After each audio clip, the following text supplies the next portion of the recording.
happening around the world, especially in Africa? Especially in Africa. A lot of things have been happening in Africa recently, and we've seen, especially in Kenya, it's been on the news, and we've seen the recent finance bill that has, in a way, affected the economy. Crippled, I would use crippled the economy, and so much taxation. It's been like a script all through Africa, being passed down to leaders of nations to implement in their various countries, and it's sad what is happening, the protest that has turned wild. And the president made statements, of course, even yesterday he made several statements, said he won't sign the bill. Of course, this discussion is still, will still be on.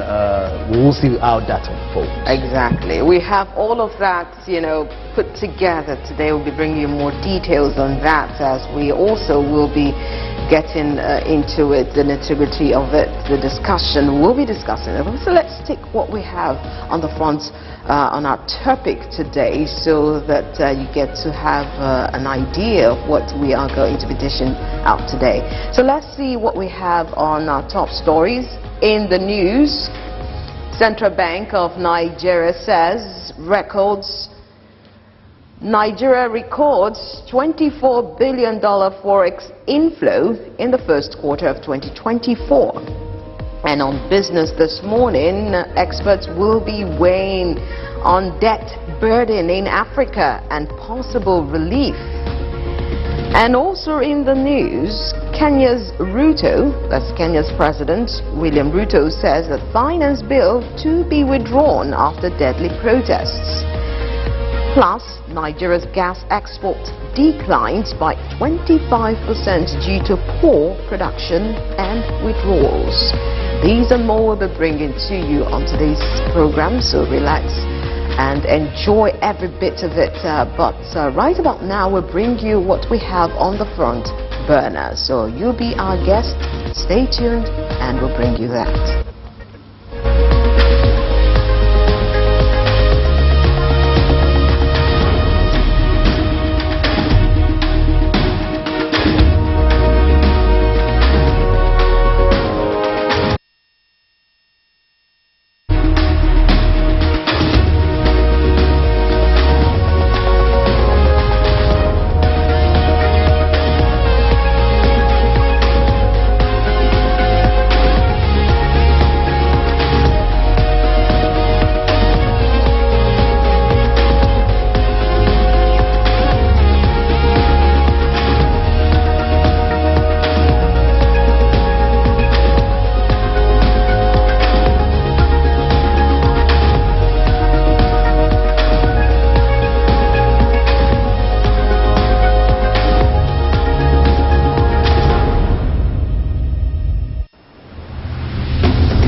Okay, many thanks for staying with us. And right about now, we have stories on the front burner, and we will be going into them. And then, of course, you be our guests, our viewers. You can call in. What's your take? What you think will be the way forward? What's your thoughts on what's happening in the country and, of course, outside the country? And so we start with a story in Nigeria, talking about the Central Bank of Nigeria. The governor of the Central Bank of Nigeria, CBN, Olayemi Cardoso, says that the country recorded a total foreign exchange inflow of about $24 billion in the first quarter of 2024. Cardoso made this disclosure during an interview with the foreign TV station Bloomberg in London. According to him, the inflow is about 50% above the inflows recorded in previous quarters up to 2021. The governor also declared that the days of excessive naira volatility were over, highlighting the positive impact of the monetary policy tools employed by the Apex Bank to tackle the challenges facing the forex market. Now, he explained that the inflationary pressure has started dropping as a result of the bank's policy measures, which aim to reduce the current inflation rate of 33.69%. And that's how that story goes. Now, you are going to be giving us your thoughts on the matter. He says inflationary pressure seemingly is over, and the policies that the CBN is actually introducing or bringing in is actually quelling or dousing the inflationary impact on the economy. And you know, Nigerians, when it comes to inflation or the price of food in the markets, you ask, how does this affect food that we put on our table?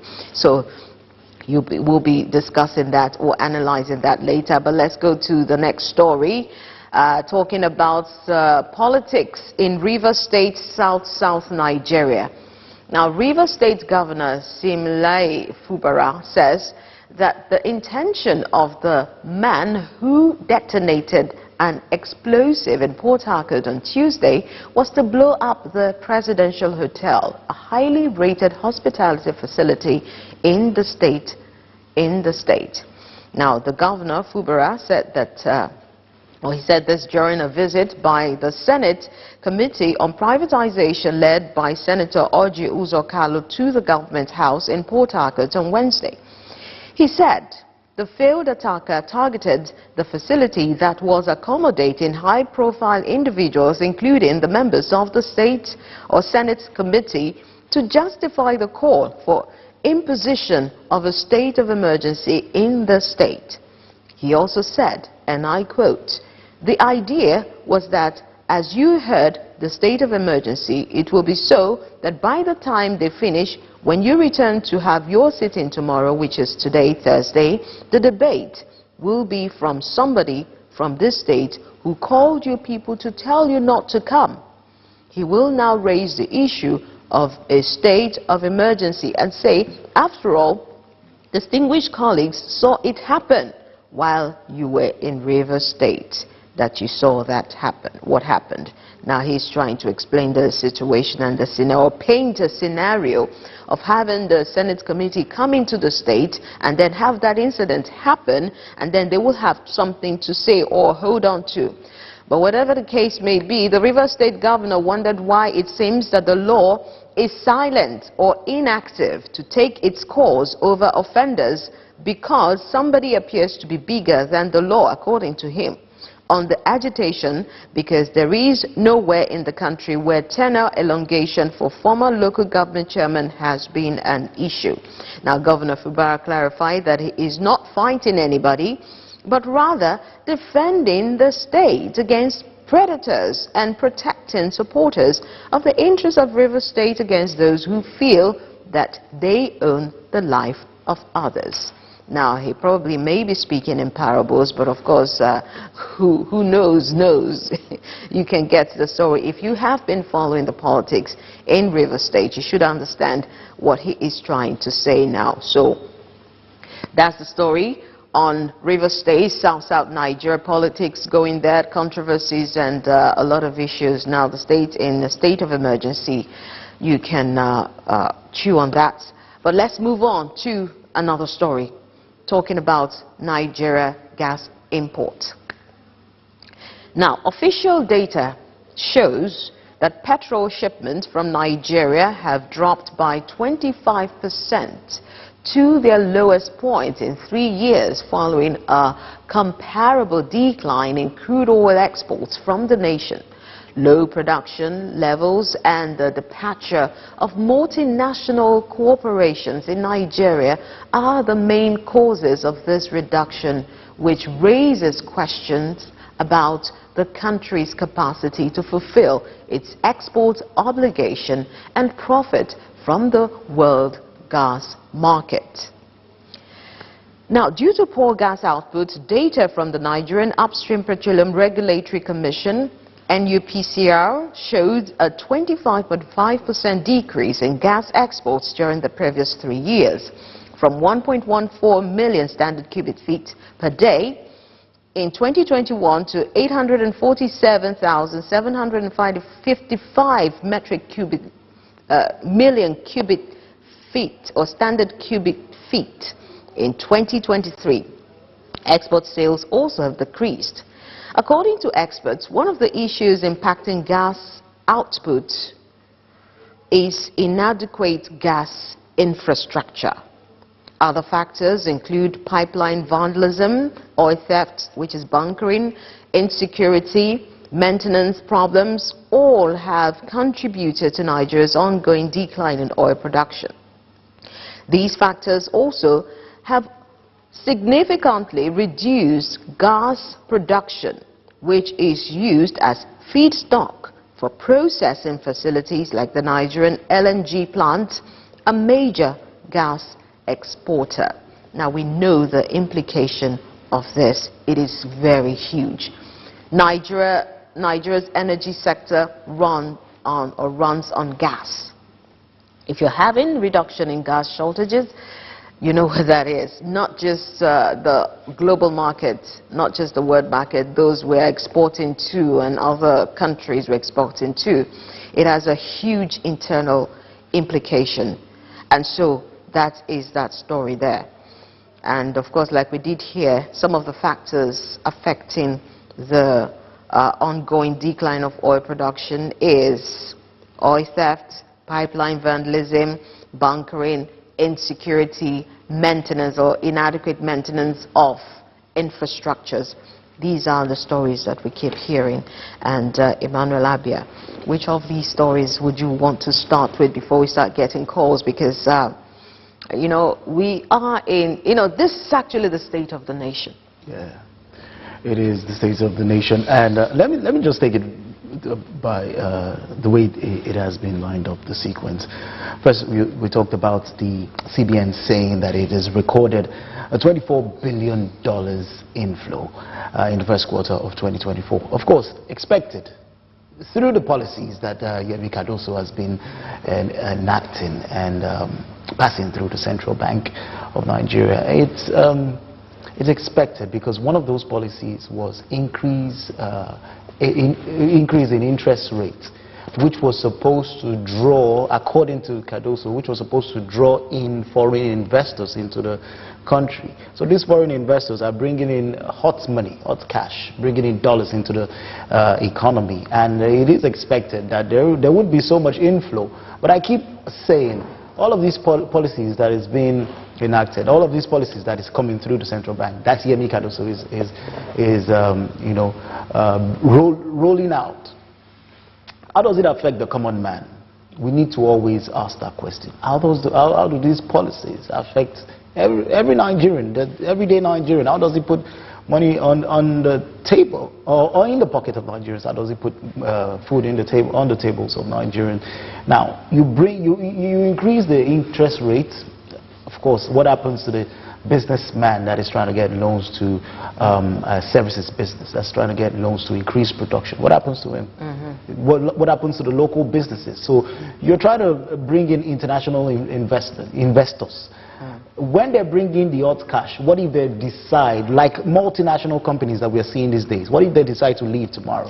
Which, of course, they are leaving. Of course, they've been leaving. Different discussion. They've been leaving. So, yeah. So what if that happens? What happens to your economy? It crashes back to the point where it was before. So it's not just about celebrating the inflow, the increase that you say it over 50%, juxtaposing that with the past years, over 50% increase. It's not just about celebrating. Well, you know, what has that done to your economy? What is that? That's a question Nigerians and citizens will be asking. But of course, you know, in celebrating, it means that investors will be coming in, bringing in foreign investors, and then of course your ratings from the rating agencies is very good. It's good optics for. But has it even changed the naira to dollar? Okay, we do have a caller, JK, calling us.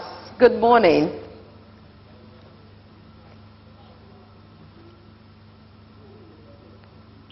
Okay, we dropped that call dropped. Okay, we would want you to call us back at JK. Good, thank you very much for calling. Okay, so yeah, it's good for the optics. It's good for the optics. People would see you that your economy is growing in like the reports that the CBN will be rolling out. The international community. It's a good one. It's a good one, but it's a good step. Like you're seeing some changes, some sort of changes, but of course we know that that's not enough. Like I always say, how does it affect the common man? People out there would see you that your economy is growing, but in reality, the experience we are having in Nigeria right now, is it playing out? Is it playing out in our economy? Is it playing out for local businesses? We must always, as a government, support the local businesses, like the increase of taxation or increase of interest rates, the increase of tariffs on different payments, electricity tariff. We always have to ask ourselves, how does it affect local businesses? Because if you want to do all of these without considering the everyday Nigerian, the economy suffers. The economy does not grow when you increase taxation. It grows when people have excess money in their pocket. Excess money in their pockets. AJK is back. Good morning, AJK. Good morning, and thank you for calling us. Good morning. Good morning, AJK. So what's your take today? Whatever the economic indices the Indian government will enforce until it proves positive by an average Nigerian, in the sense that if you are saying the inflation is down, it should affect prices in the market. Prices of goods and services in the market, it has to affect it. But if that cannot be seen, then that report remains false. It can't stand test of time. It cannot be proven beyond reasonable doubt. Hello? Yeah, we can hear you. Go ahead. Then I also just go straight to congratulate the people of Kenya for their resilience in standing up for their future. This is what I expect from Nigeria. And I removed other violent means of that protest. It is a people destined to take their own destiny in their hand. And they have done so much, even though I condemn the violent aspect of the Kenyan protest. So they have told the government that you don't just come out and do anything to the people. So All right, thank you very much, JK. It's always good to hear from you. Yes, indeed. You know, I've heard a lot of commendation. People say, congratulating the people of Kenya, how they took power back. You know, they say, we heard them chanting that power belongs to the people. Definitely. And so they are the ones who put the governor or the president there in power. They voted him in. Government officials are voted in by the people. And so if the people are not down with what the policies that the government is introducing and is affecting their lives, they will take back the power. And that's what they did. But then again, you also need to note that anarchy is not good for any country. When the states of any nation descends into that anarchy level, into that place where there is no law and order anymore. There is still law and order, of course, but the thing is that people's businesses were destroyed. Yeah, that doesn't rule out the law and order, because when the president is still in power, there was no nobody's chasing him out of the exactly. power. But what is that? The people are making demands and saying, we do not want this policy. And so yes, the violence nobody would want that. It created a chaotic situation, where it affected the economy and all of that. But the people were, they were together, in solidarity. We do not want these policies. It's affecting our lives. It's affecting us. And so the president also saw reason with them. He tried to speak with the young people. He spoke with the youth. But it wasn't enough. They were like, we do not want this policy. And so the president had to concede. And because after people died, he wouldn't want to see his people die. Of course, he wouldn't want to see his people die. The president has said that he wouldn't sign the bill. But, there's so much to talk about that. We're going to deal with that on developing stories. But for now, the finance bill in Kenya, a lot to talk about yes, that. Like I said, it's like a script being played out. Even almost. We have a call. Okay. Sorry, hold your thought there. Chike? Yeah, good morning. Good morning, Chike. Good morning. Thank you very much for calling. So what's your thoughts on this morning today, what we have on the front burner? I'd like to look at what Cardoso has been telling the world. Cardoso seems to be telling the world that Nigeria is doing well economically. But what is happening is that portfolio investors are bringing in their money, and those people only invest in the stock market. When you bring people who are investing in your stock market, what they are interested in is to make a little profit, then shift the same money with the profit made to another economy. An economy will only grow when you bring in people who will site factories and industries and engage in production, thereby employing your local citizens. The money stays here, part of the profit stays here, the infrastructure stays here. Hello, can you hear me? Yes, we can hear you. Go ahead. Yes. So when you are talking about portfolio investors, you don't talk as if the economy is doing well. Okay? Now, I'll take you back to Kenya. The Kenyans have just proven to Ruto and his team that you cannot play with them. Exactly. And until Nigeria gets to that level, we cannot grow. Thank you very much, Chike. Thank you. Thank you for that insightful contribution this morning. You know, talking about policies, it's rather sad that, like you said, it's too soon to celebrate. Coming out to celebrate certain things, or maybe signs that you're getting, and then, like our caller said, of course, he has insight into the matter, telling Nigerians that it's not just about celebrating or creating the optics, that everything is looking good economically. And talking about portfolios and foreign investors coming in and checking out with the money. Just on Tuesday or Wednesday, Nigerian stock market lost about $49 billion, thereabout. $billion. But we have $25 billion readily available.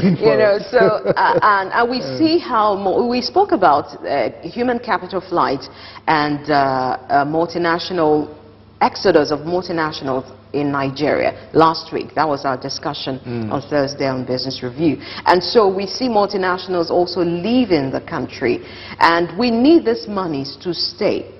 And then talking about one of his policies that has been implemented by the Central Bank of Nigeria, saying that the policies have been able to help the foreign exchange markets to be stable.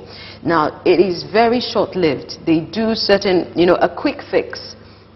And then it's like it's looking a little bit good, and after a while we are seeing it dwindling and all that fluctuations in the foreign exchange market. So we need something that is long-term, or maybe probably permanent, a permanent fix. And that's what Nigerians are talking about.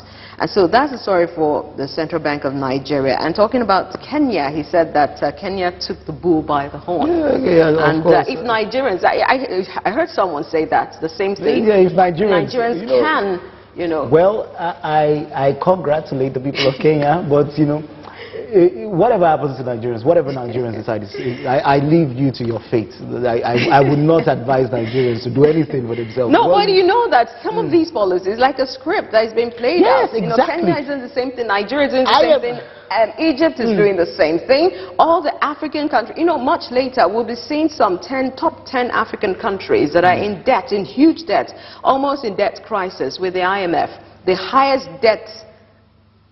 And guess what? The leaders of this nation, they brag about taking all these advices from the IMF. No, they have to.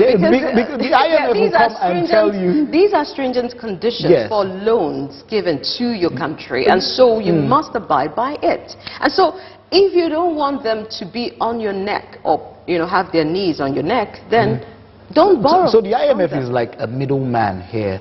They're like the middleman between the World Bank and these countries. So these countries, they get loans from the World Bank, get all these loans. They're both. And they're the World both Bank. they're both international lenders. And they are Bretton Woods institutions. I know, but nobody is a middleman there. Of course, what they do is that you get some loans from the, you can get from the IMF directly, and then you get from the World Bank also. But the World Bank has some extra responsibilities, you know, like they have to come in like a developmental platform. Why I'm saying a middleman is that most of the advices come from the IMF. So the World Bank would ask a question, how are you going to pay off these loans? The IMF would now give you advice and now say, okay, increase taxes, increase taxation in your country, increase tariff on this, and you're going to raise enough money to pay those loans. And we know that cannot happen. What you're going to end up doing is impoverish the people of that country, of those countries, impoverish them, because like I said,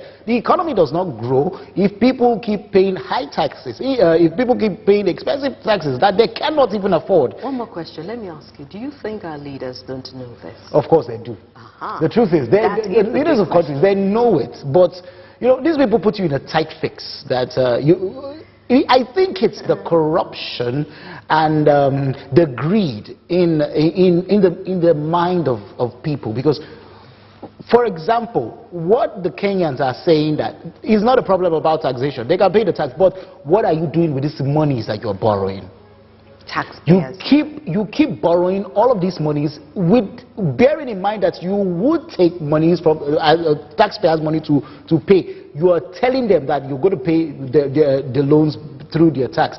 Meanwhile, you're not doing anything. You're not paying these loans. And in Kenya, it has not been disclosed how much Kenya is even owing. Actually, the true amount. The citizens do not actually know the true amount of it, because there's no proper auditing. No transparency. No transparency across Africa. So the Kenyans are saying, what are you doing with our taxes? What are you doing with these monies that you're borrowing? Can I shock you with that transparency issue? We're saying that Kenyans don't even know how much their country has borrowed from the IMF. Let me tell you, when I was getting information, sourcing information for this topic we're going to discuss today, about the 10 highest debt countries, African countries, and how much they're owing. I went to the AFDB and I went to some,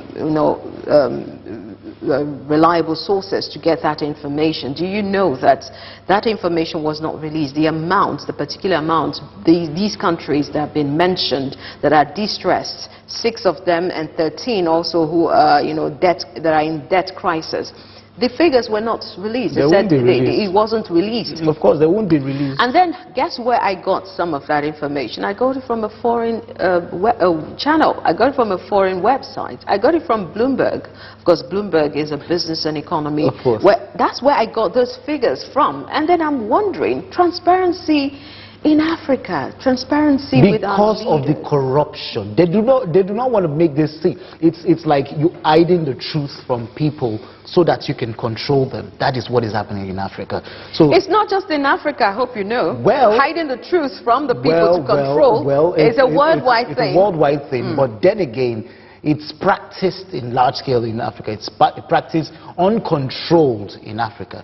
Corruption is everywhere in the world. Nobody is void of that particular knowledge. Corruption is everywhere, but the check and balances, the system, the structure in some of these other advanced countries, the systems that they check this corruption. Exactly, and some corruption is like kind of systematically check this corruption. It is not practiced in large scale. It is, but in Africa, somebody can come, for example, bring up figures and slap you and look at all the figures. I heard an expert use a word. He says when we talk about corruption in Africa or in our climes, it's like corruption is a menace. But in developed, advanced economy, you say corruption is like, when you're doing this, it's called lobbying. You lobby the government to get what you want and all of that. But in Africa, it is called corruption. In terms of politics. Let me just bring this down. Senator. Okay, before you hold your thought, JK is back. Hello. Yeah, hello, JK. Good morning. Can you hear me? Yeah, we can hear you, JK. Go Very ahead. well, loud and clear. Yeah. I lost the call because of insufficient credit. Okay, go ahead now. So, what I was just saying about the CBN governor is that they should stop telling us false stories. When you say an economy is doing well, like the last caller actually pointed out, Cardoso should muster courage to tell us how many industry has been cited under 1 year, which this administration has operated, and the percentage of employment generated. Let them stop telling us false stories, because it is this kind of investment that will make your economy grow. When this kind of investment comes, the percentage of your labor market will increase.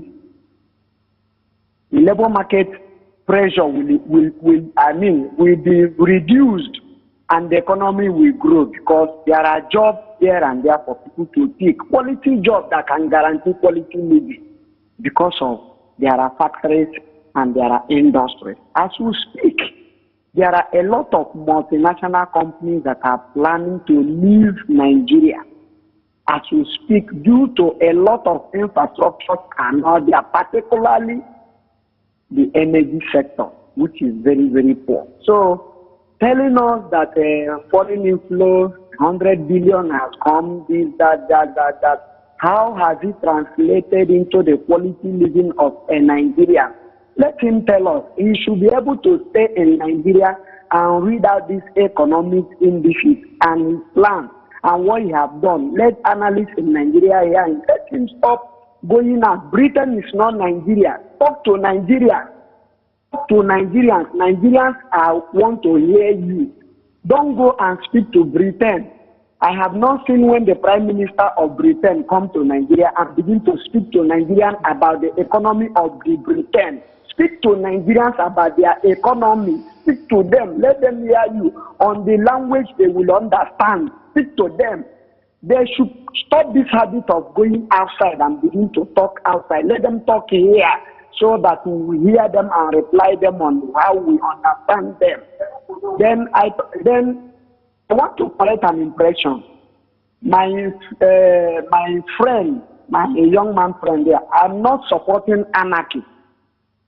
The other side of the protest that went uncontrolled, I am not in support of it. But as an adult, I stand tall and bold to congratulate the Kenyans for telling the president that we voted you.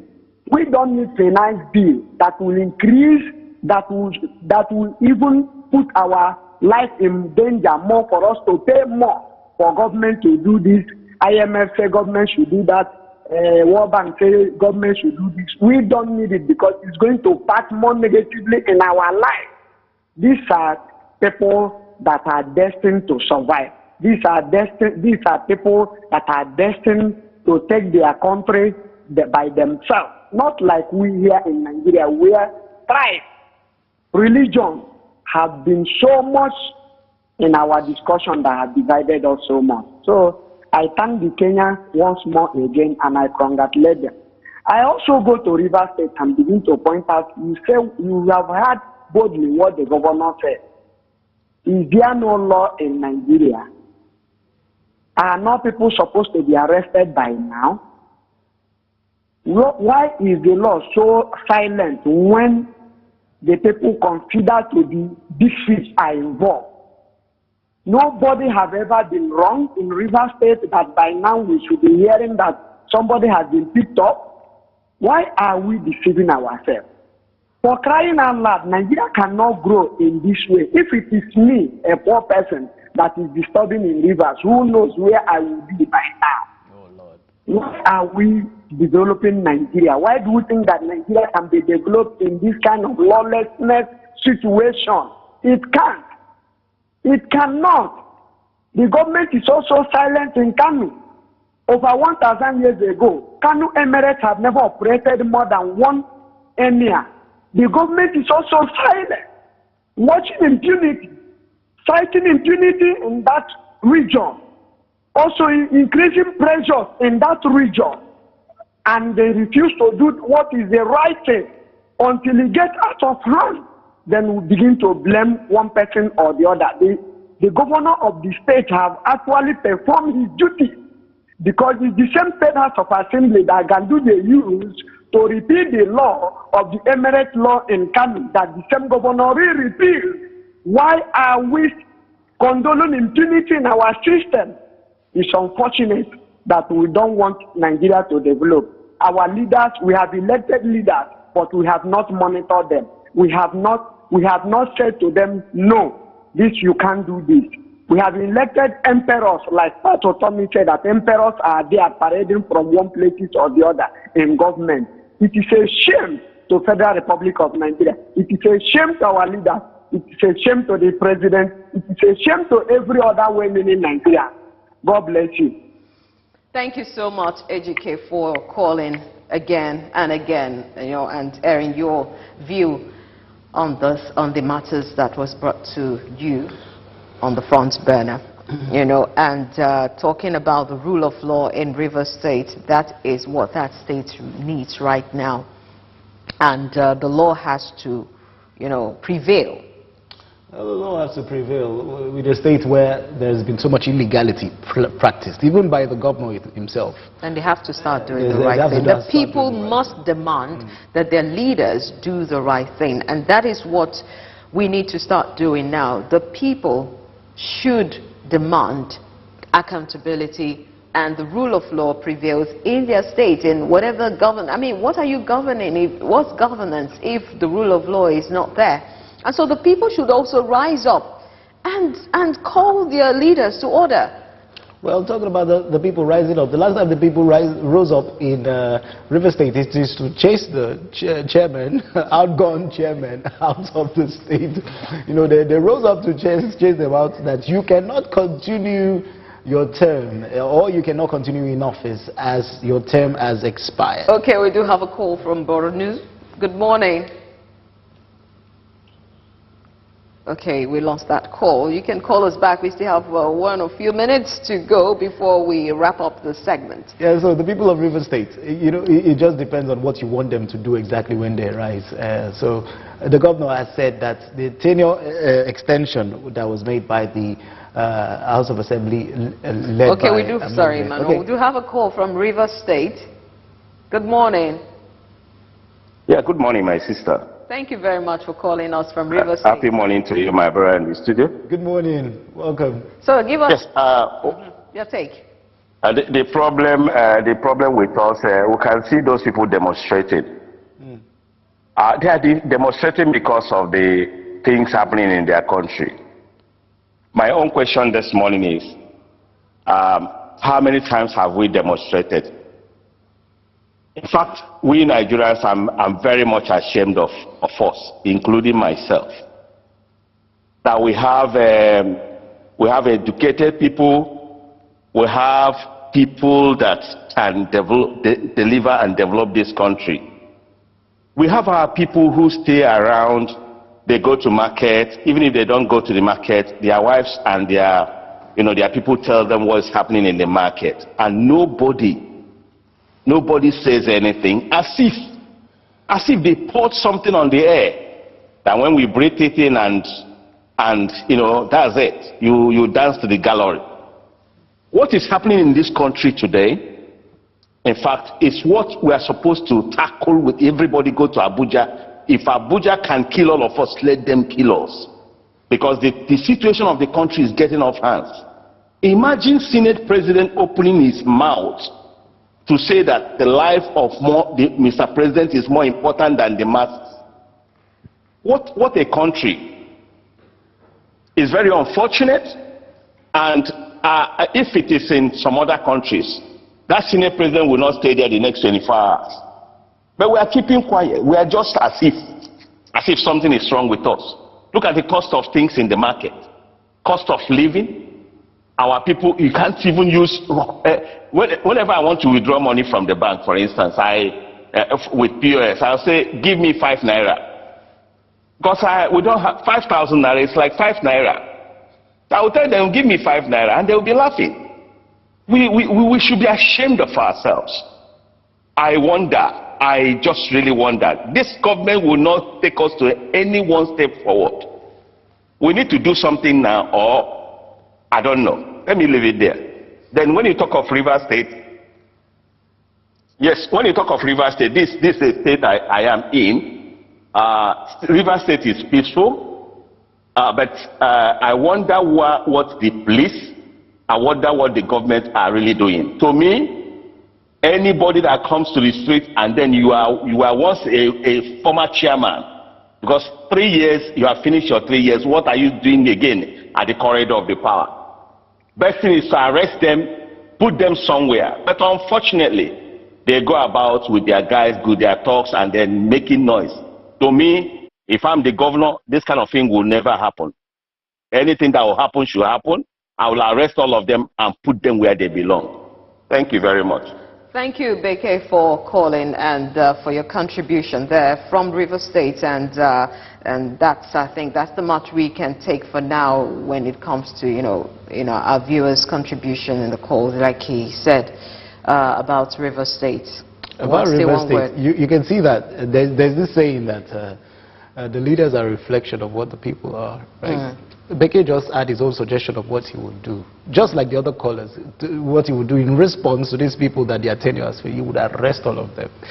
Fubara has said that none of them should, in fact, he declared he has created a state of emergency. Not state of emergency.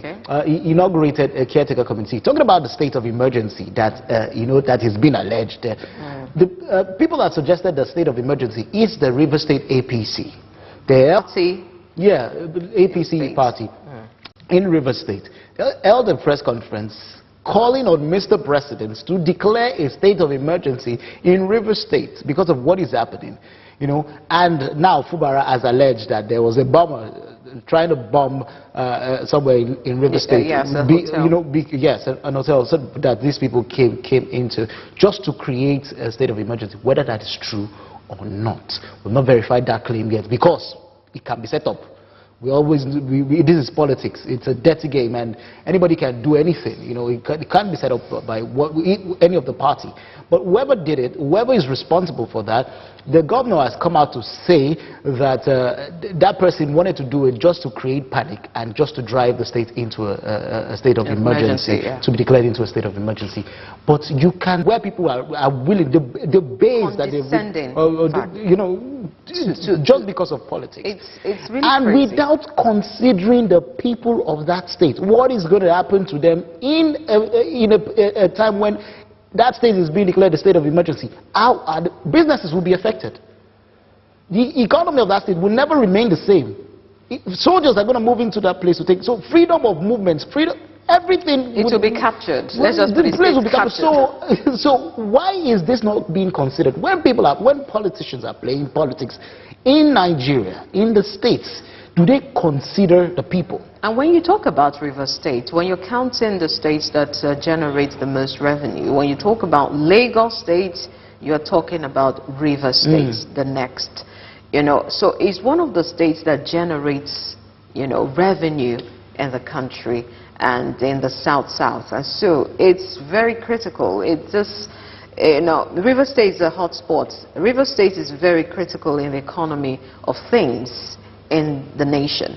And so whatever is meant to be done or should be done quickly and faster. And on this note, we wrap up on the front burner segment, but of course we have a beautiful and interesting discussion subsequently coming up on Business Review. We have an expert, a guest. He is a policy analyst and is going to be talking with us, talking about the state of the nation. In Africa, we'll talk about, our focus is in Africa economy, the issues of debt burden and distress relief, and that's what we will be talking about in our discussion. So stay tuned and get some more insight on that, things happening in different parts of African countries. So we're going to be starting and laying the foundation before we have our guests, so stay with us, we'll be right back.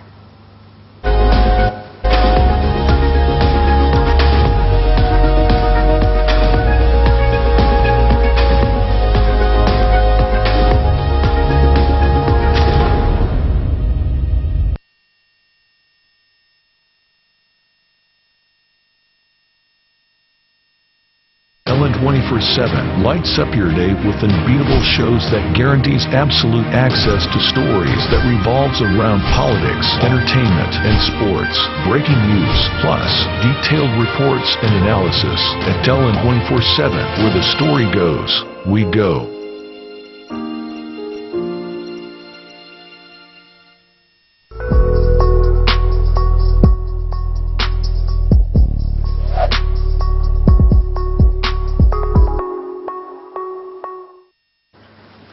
Great to have you back, and right about now it's Business Review, where we review economic activities from around the world. And today our focus is on Africa economy, debt burden, and possible relief. And our talking point, that is our topic for today. And we have some talking points that we need to, put out there. Let's our viewers see what we will be focusing on today.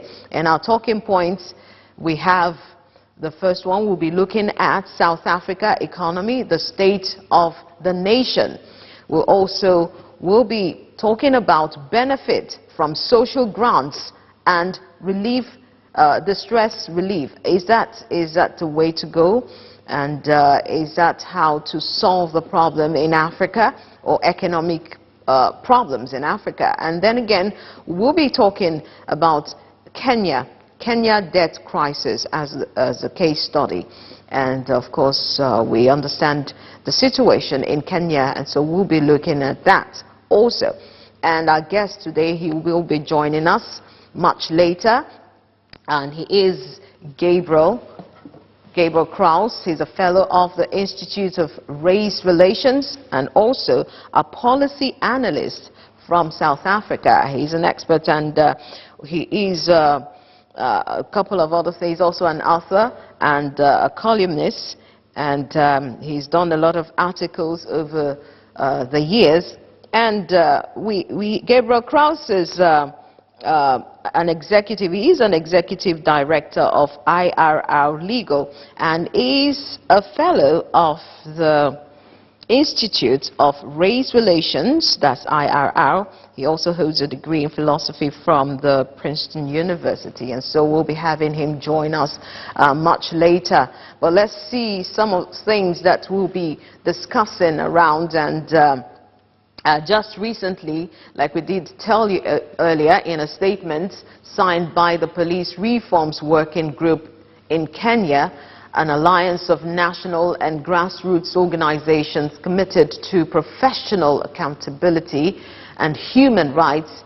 The complaint policing says that Article 1 of Kenya's constitution says that all sovereign power belongs to the people.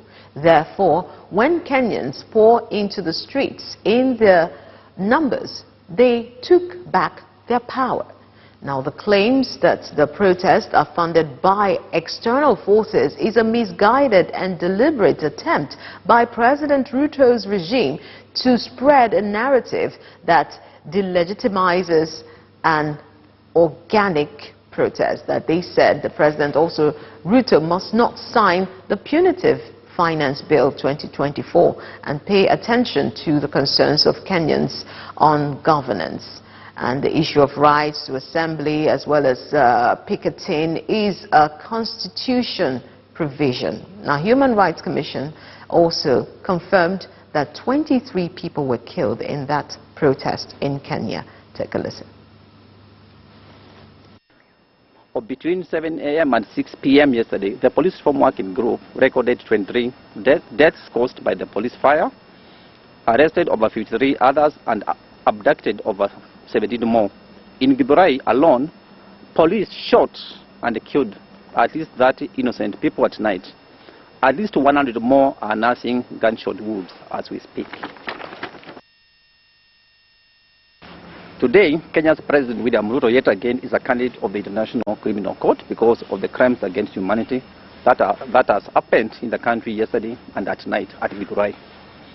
Mr. Ruto has overseen a planned and executable massacre against peaceful protesters and also other Kenyans who came to support across the country to reject the punitive finance bill, The police shot young unarmed protesters outside Parliament, with the killing going into the night.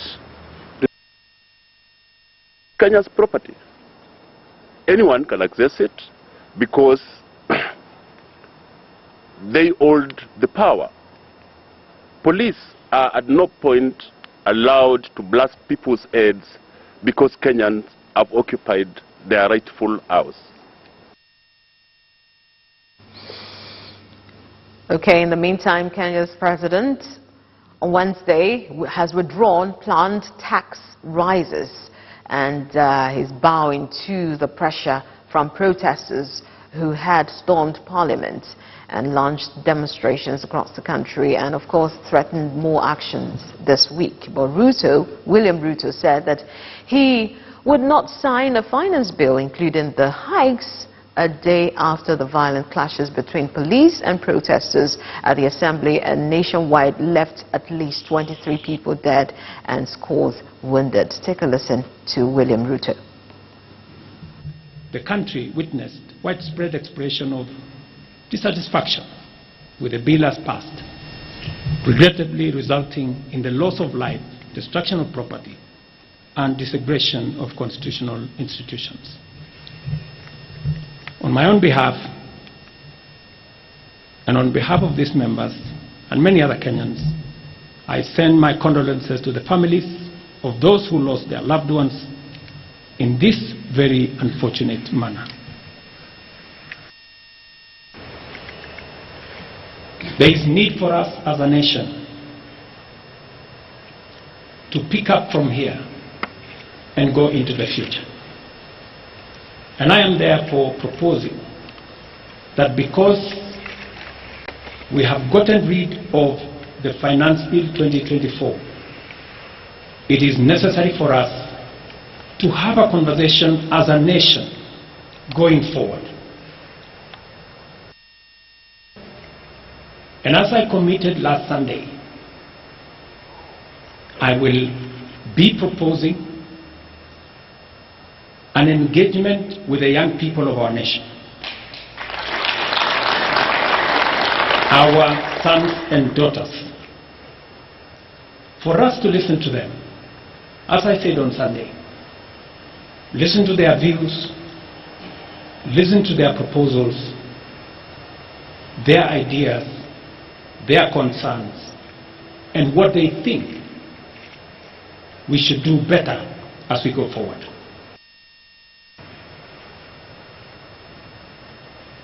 In this regard as well, I am directing for immediate further austerity measures to reduce expenditure, starting with the Office of the President,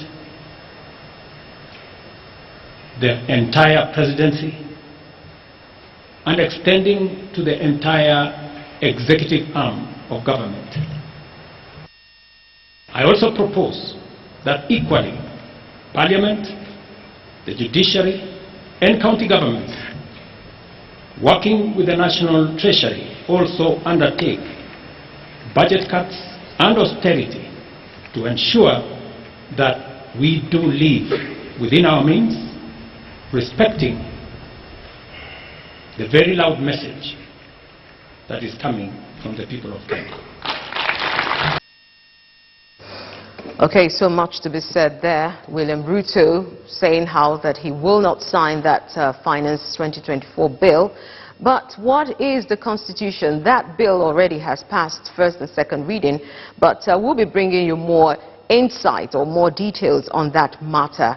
And you need to stay put, of course. In Developing Stories, we'll be talking more on that. So, but let's go straight to some of the other issues where what you may be asking the question: what brought about these economic policies that we have countries like Kenya, Nigeria, Egypt, they're bringing on, to their countries. And now you say, what's the bone of contention? What was the economic policy? Is it just about tax raises and the other, tax that have been inflated or hiked? It's more than that. It is the overall economic policies. And why do we have these policies? Now, the IMF is also involved because Kenya has borrowed, got some loans from the IMF, and so they have to pay back in order not to default and also go into a crisis or distress situation. And so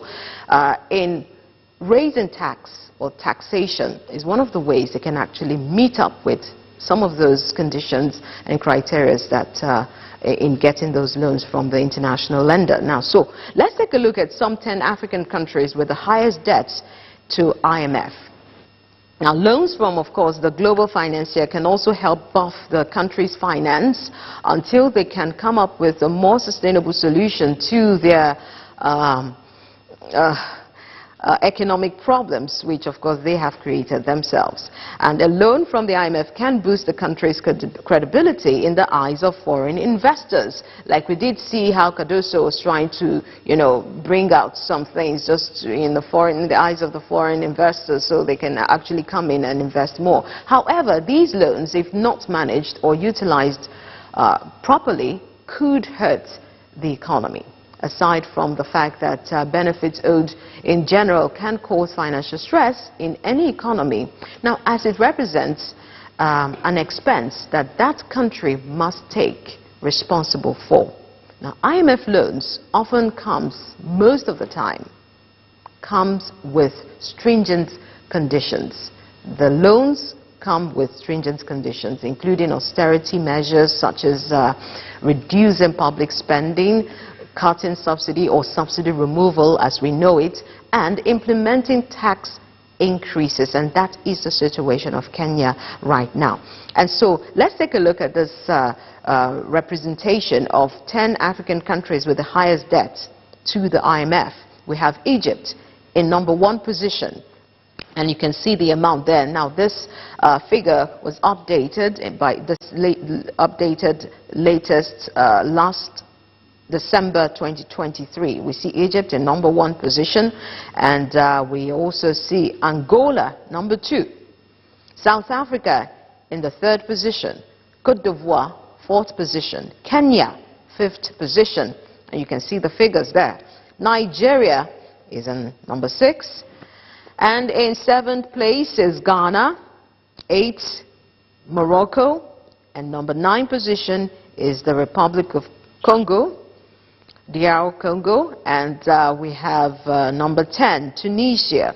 And as you can see, these are some of the fastest growing economy in Africa, and they are doing very well. And these guys are in debt and about to, they're already entering a distress mood.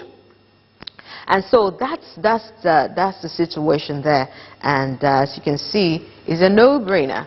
You have to do something to get yourself out of debt, and that's what Kenyan government is doing to get itself out of debt.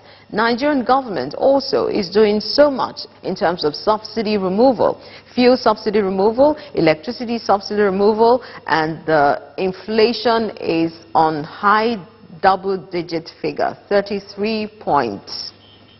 And so you see, that's the situation that we see in Africa, in African countries, and the debt burden is weighing a lot of economies down, and the government are looking for ways to solve the problem, to relieve themselves from this situation or entanglement, if I may put it that way, from the Bretton Woods institution. Emmanuel Abia, before we get our guests, you saw those figures there. Like I did tell you, I had to go to a Bloomberg website, a foreign website, to get those figures. So it's readily not available for the citizens of, especially Kenya.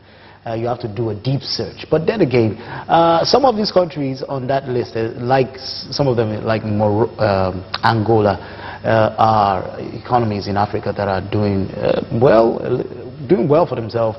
We could see what they are using their money to. At least, I think. One of these oil companies actually said they preferred to take their monies to Angola instead of Nigeria. So probably they trust the economies of this nation. But then again, Debt is never good for any country. Debt is never good for any economy. You take monies, you have to pay back, you have to implement the measures that this IMF would suggest to you, especially removing subsidies, especially increasing taxes, which in turn is not good for the local businesses, local economy, and the people of that country. So it's a burden for any country that dabbles into this particular venture of borrowing, constant borrowing of these monies from these international lenders. It's never a good thing. Never a good thing.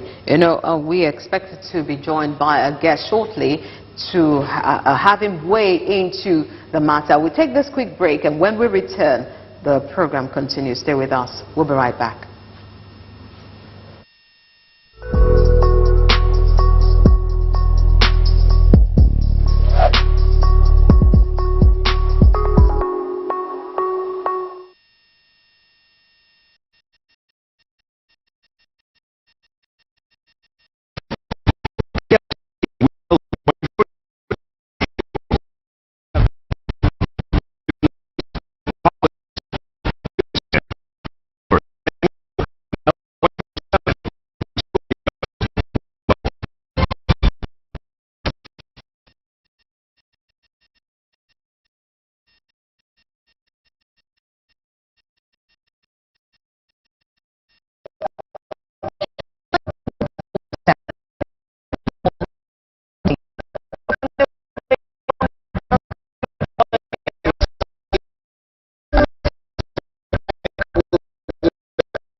Us this morning to weigh in the situation in Africa. Thank you so much, Gabriel. Thank you very much for having me. Greetings. Yes, thank you so much. It's good to have you join us on today's program. Now, there's so much happening in Africa. I want to start with South Africa because that's where you are right now. And South Africa just had their elections and recently. And so South Africa challenges in 2024 could be, be states owned entity. There's certain factors or issues that have been pointed out as some of the challenges facing the South Africa. And so one of them, of course, we have issues of state-owned utility, political tensions, service delivery, climate change, as well as social wage. And these are some of the things that the people have mentioned or are expecting the government to weigh in on. And so South Africa has invested, of course, significantly in social wage package to reduce inequality, address effect of poverty. But before I go into that question, first of all, tell us how the political terrain is after the election. What is South Africa like politically? I think at the moment that it is really just a big question mark. We have for the first time a hung parliament, meaning no party gained a majority. The ANC came down from about 57% in 2019 to 39–40%. And so it feels the need to cobble together some kind of coalition government. And the negotiations around that are currently ongoing.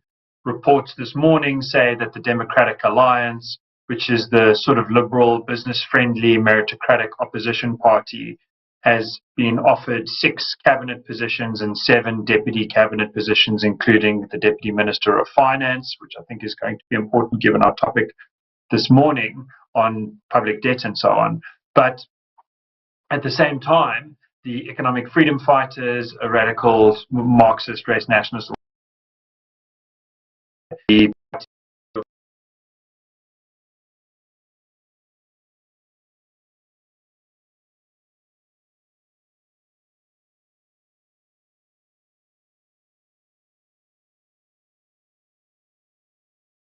swore to defend that they can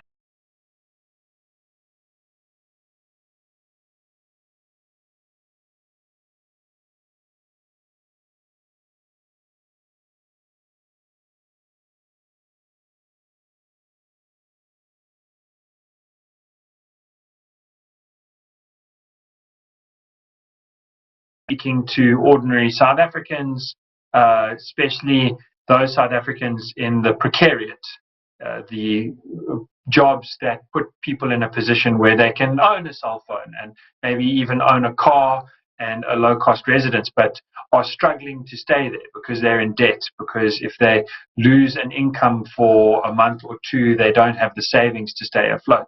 People in those positions that I've spoken to have repeatedly said what South Africa needs most is a turn away from the kind of ideological policies that towards the end of the last 5 years seem to take over, and needs to get back to basics, needs to help investment, needs to help manage the environment for dealing with crime, issues like that, so that there can be more money, so that there can be more jobs.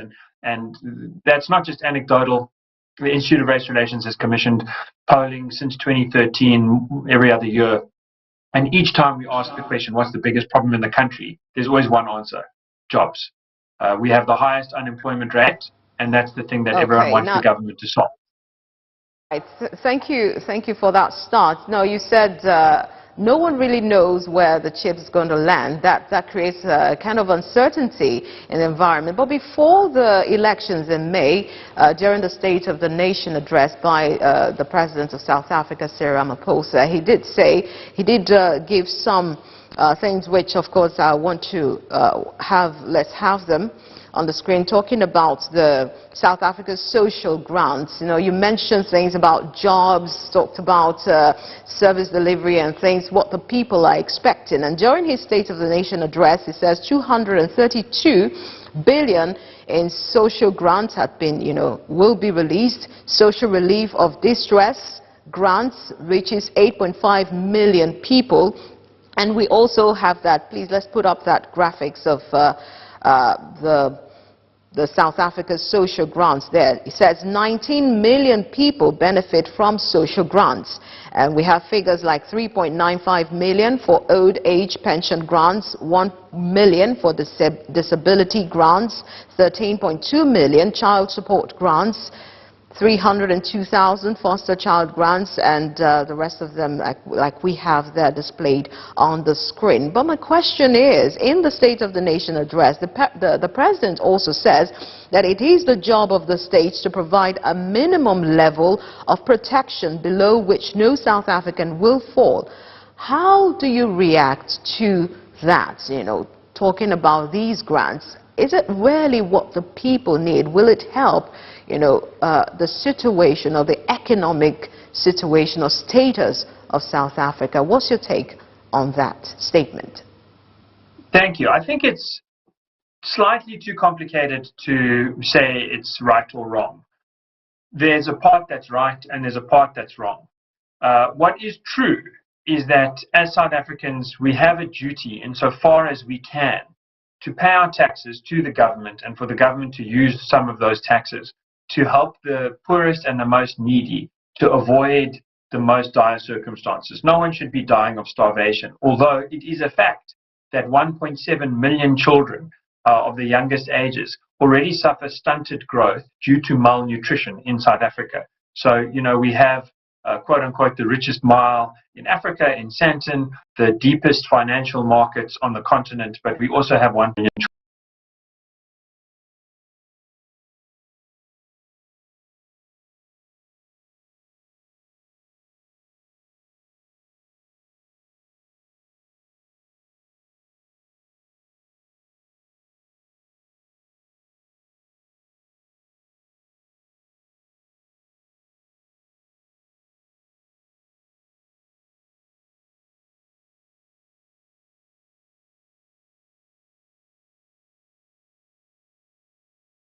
in grants. That is far more than the number of South Africans that have jobs.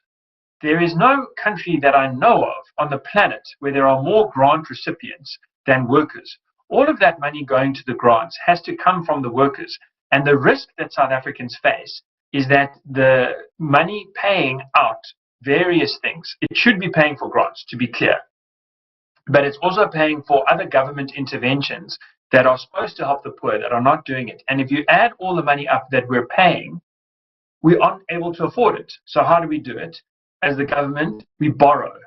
And the borrowing cost has become the largest line item. Not paying back the principal, just paying back the interest has come to cost more than the annual payments for all public schools, more than the annual payments for all child grants. So you were saying there that the total grant number that Ramaphosa was talking about was 230 billion. Well, the total annual interest payments are pushing on 360 billion. That is significantly more. That means every time 1 rand is going to pay for a grant, 1.20 rand is going to pay back interest to some rich banker who lent the money to pay the grant. That is a formula ultimately for redistributing money from the poor to the rich, from locals to abroad, where those financial reserves are speculated on in international currency, forex exchange markets, and bond markets. So this is not a sustainable solution. What most South Africans appreciate is if we're going to get ourselves out of the hole, where most people, most men, my age, I'm 34, most men between 15 and 35 have not got a job. It looks like 2 million have never had a job. That is not something that can be solved with 350 rand a month grant, which can buy you maybe 10 meals or maybe 12 meals. There's a whole other, 20 days where you're getting nothing, even if you're eating 1 meal a day on those days where you are getting it. It's not a sustainable solution. And part of the hope is that the incoming administration is going to learn a bit of humility. It's a classic problem to think there's poverty. The government must solve the problem by spending money, by intervening, by deciding who gets a job, by deciding what should the price be for bread. But that formula has been tried over and over again throughout the 20th century, including in the Soviet Union, including across a lot of Europe. And each and every time it produced greater inequality and greater poverty, because the simple fact is when bureaucrats, when government politicians make a mistake, they don't lose their jobs. Whereas if a business makes a fundamental mistake, it loses the customers. And so there's a very immediate corrective measure that keeps businesses making the serious efforts to add value to lure customers towards them, which politics doesn't have. Our government, in short, has basic duties that it has to fulfill that private business can't do. The government has to keep people safe. It's not doing that in South Africa. The murder rate has been increasing over the last 5 years. The government also has to protect the poorest of the poor. And so the money that it does extracting taxes needs to be directly funneled and not mediated. That's why we like the grants, but we don't like the programs that come around it. And the government has to educate people. But South Africa's public school system is rated as the worst in the world on a bang-for-buck basis. On the Pearls International Survey, we have the worst outcomes on child literacy. 80% of children in grade 4 or 5 can't read. And yet we spend among the most on education in the public school system, after debt repayments is the highest line item in the budget, of emerging markets. So, that's a classic example where the issue clearly isn't money. There are countries in Africa that spend a lot less money on education and are getting a lot better results because that money is going directly to teaching the children and not going through such a series of hands on the way to get there. Okay, thank you so much, George. But if borrowing is not a sustainable solution, what then? Because we've seen the government, the South African government, have actually increased the social grants. They say one of the reasons is to cushion the impact of against poor, or the poor against rising inflation. Now, we also see, you said so much, thank you so much for that, and because we see the same thing playing out in different African countries. Here in Nigeria, we see a lot of government policies also being reeled out, and all in the name to, help the economy grow or stabilize, and at the same time, they're reeling out a lot of social safety or social welfare initiatives to help cushion the effects of such policies on the poor. And we see the same thing happening in Kenya, where, as we speak, Kenya is, going through a lot right now. Just recently, the president has withdrawn the finance bill. He says he's not going to sign it. And we see how the people protested because they had increased tax. And that has to do with the burden in terms of debt the country is trying to repay loans to the IMF. Of course, one of the conditions of the IMF given to increase taxes. And so if borrowing is not a sustainable solution, what then? Can you give us a little insight? What would be a suggestion or advice to African nations or leaders? Thank you. I think the key idea is to find where value is and do what you can for that value to express itself, to be realized, and then to compound. And in African countries, in South Africa that I know best, but I think this holds far more broadly, the most underappreciated value really is human value. Ordinary people, entrepreneurs making ends meet are the most valuable resource, the most untapped valuable resource in Africa. What we have under the ground, what we have in the sky, that's all very interesting and useful. But really, people power is what was, not allowed to thrive in Africa, which is why this continent finds itself in last place in the GDP per capita stakes. And the way to get that to change, I think, is to learn from the successes of countries. You can start with South Korea, you can look at India, you can look at Singapore, you can look at some of the success stories in South America. You can look at the successful moments that we have had in Africa, including some of the good programs in Nigeria, some of the good programs in Kenya. And each time, I think that there have been bursts of serious growth in jobs, in economic activity. The key principle that's been adhered to is for ingenuity, entrepreneurship, and go-get-em business acumen that already exists in African countries, amongst African people, to be allowed, to be permitted by the government to thrive. That means the government stays out of the way, excepting to stop criminality. That's its fundamental function. So, you know, in South Africa's context, I wrote a paper, an economic paper, arguing that we should cut taxes. In particular, we should cut taxes on the trade, the sort of value-added tax, and on petrol. Because in South Africa, we have ordinary people paying some of the highest costs on petrol and on transport relative to their income in the world. Why is that? It's not a surprise. Apartheid was a system that tried to keep black people very far away from work. And there have been some changes subsequently, but a lot of South Africans live very far away from work. How do they get to work? In minibus taxis. How does the government extract taxes on that? Through the petrol tax. Almost half of the money that people pay for petrol is going straight to the government. This is kind of crazy because the poorest pay the most of that tax. The same for the value-added tax. Now, our government wants to introduce a new national health insurance system where the government is going to buy every bit of medicine in the whole country. It already doesn't know how to run the electricity and has driven that into a corrupt state. It's going to do the same with hospitals. And how does it want to fund it?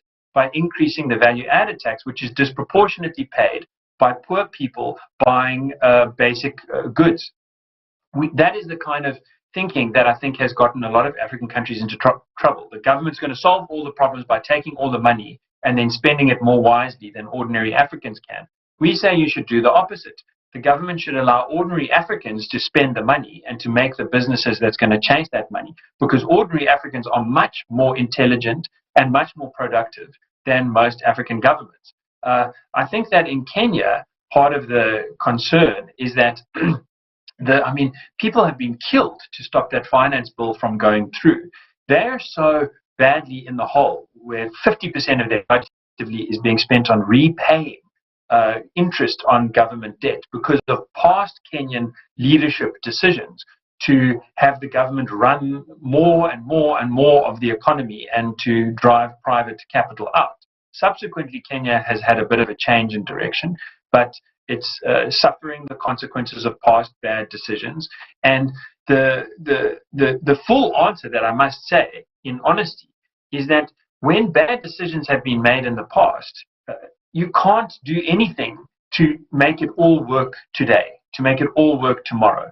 There has to be an understanding of time horizons that expand over years, and for some things, even over decades. For South Africa to have a national health insurance where the government can competently purchase all medicine to make sure that everyone can get the highest quality cancer treatment equal to what you get in Sweden or Japan, would be a wonderful thing to have today or tomorrow. But that's just not going to happen. We can wait 1,000 years by allowing the government to take all the money now and misallocate it so that the economy doesn't grow. Or we can have that in 60 years if we allow ordinary African business people and customers to make the wise decisions necessary in order for economic activity to increase. So, you know, being realistic is a key ingredient, and tapping into the most underappreciated source of value, which is human ingenuity, is the other key ingredient. I think a realistic combination of those two things is the best chance that African countries have of economic development.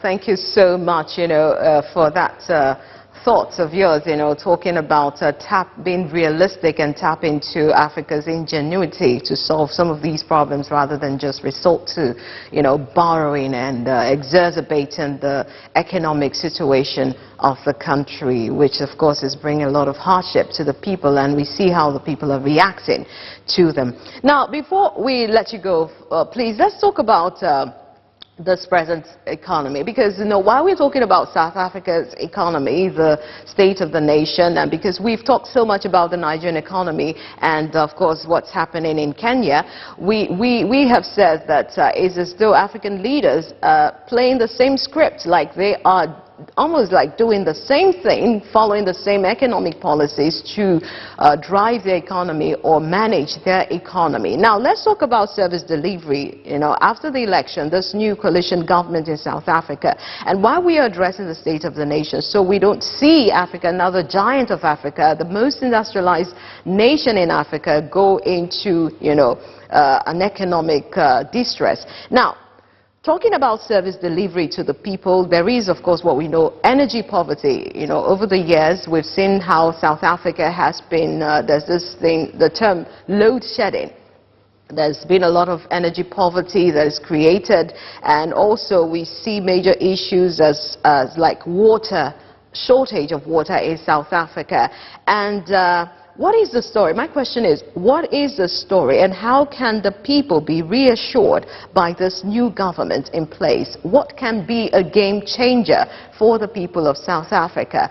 The issue of energy poverty is very serious, and I can trace it to some climate change policies because, you know, as we know, South Africa burns coal. You know, their power utility is mainly based on coal, and so it has been termed that coal is dirty energy, is fossil fuel. And so we see all of that playing out. So what would be a game changer for the people of South Africa moving forward? I think, again, I'm going to aspect. So one of them is what has been termed state capture, and that is the name of a commission chaired by our current Chief Justice, Raymond Zondo, the State Capture Inquiry. And that was largely an inquiry into the ways in which government spending through SOEs and other forms of procurement was abused by government officials and private business getting into collusion and basically eating the money, to use a very South African term. And government spending annually is over 1 trillion rand. It is a huge amount, and Kenneth Brown, the former chief procurement officer, estimated about 2015 that 30 to 40% of that was being wasted through corruption. So that's 300 to 400 billion rand. Now again, to go back to the statistic you mentioned at the start of this conversation, only 230 billion rand goes to social grants every year. So 230 billion to social grants, but 300 or 400 billion to corrupt politicians and private businessmen. That says something about how badly things have gone wrong. Part of the problem is that once an organization has been so fundamentally corrupted that that most people in it know if you do your job well, you're going to cause, and someone is going to find a way to remove you. If you do your job badly, then you're part of the team. It's very hard to change that kind of office culture. That is why one of the things that needs to happen is private competition needs to be allowed in. And that means, in my opinion, selling off Medupi and Kusile, which are the largest two coal-fired power plants in Africa, and they were the largest in the world at the time that they were being built. The designs were so complicated that it's very hard for even a good government to run them well. But as it is with a semi-competent government, they have been firing at half power almost throughout and are not entirely complete.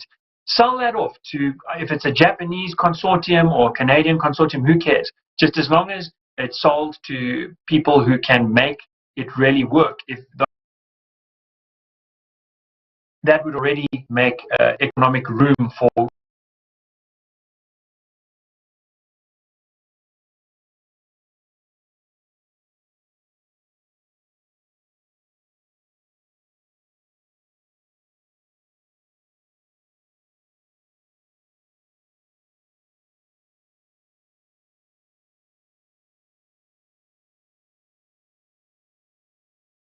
means curbing pollution and being serious about the negative effects of fossil. However,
forward. It's going to take this bad situation we're in and make it much worse if we do shut down, if we do stick to that promise. On the other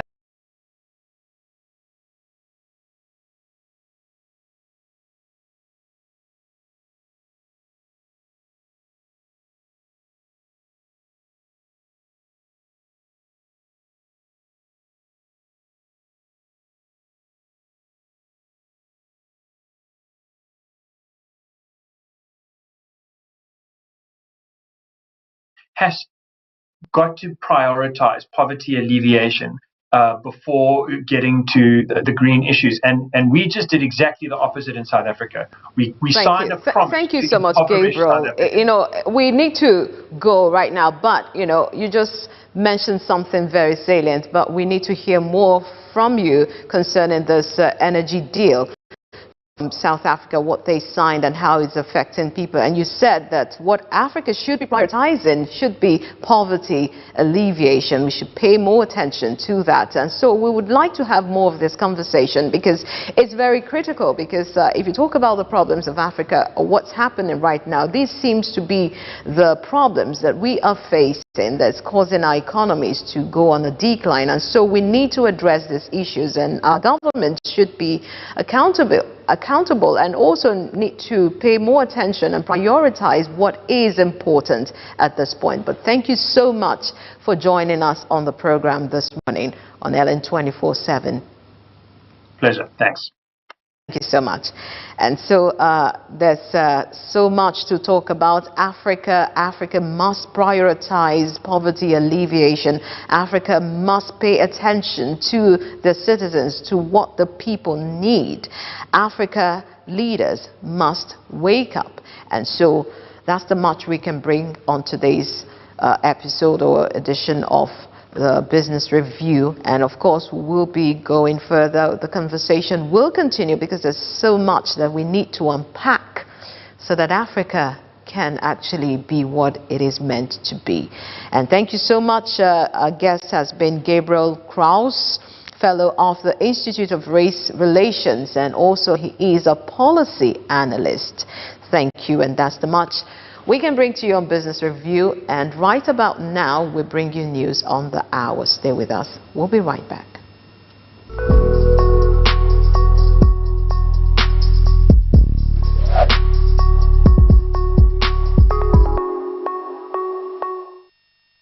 LN 24/7 lights up your day with unbeatable shows that guarantees absolute access to stories that revolves around politics, entertainment, and sports. Breaking news, plus detailed reports and analysis. At LN 24/7, where the story goes, we go.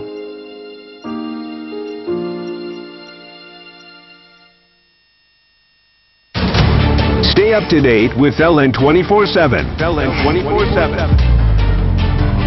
With news, politics, business, sports, and more on LN 24/7. Where the story goes, we go.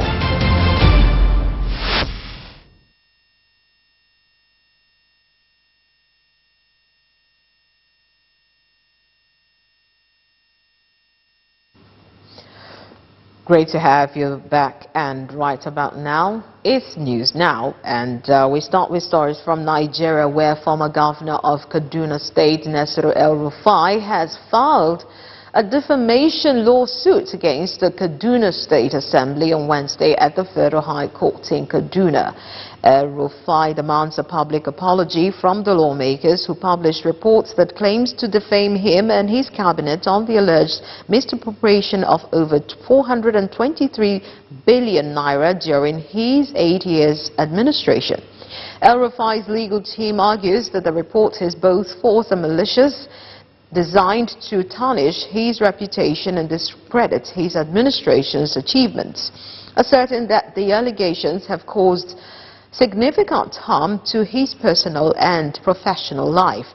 The former governor stated his developmental policies is an effort to improve infrastructure and education in Kaduna State, noting that he consistently defended his administration's transparency and commitment to public service.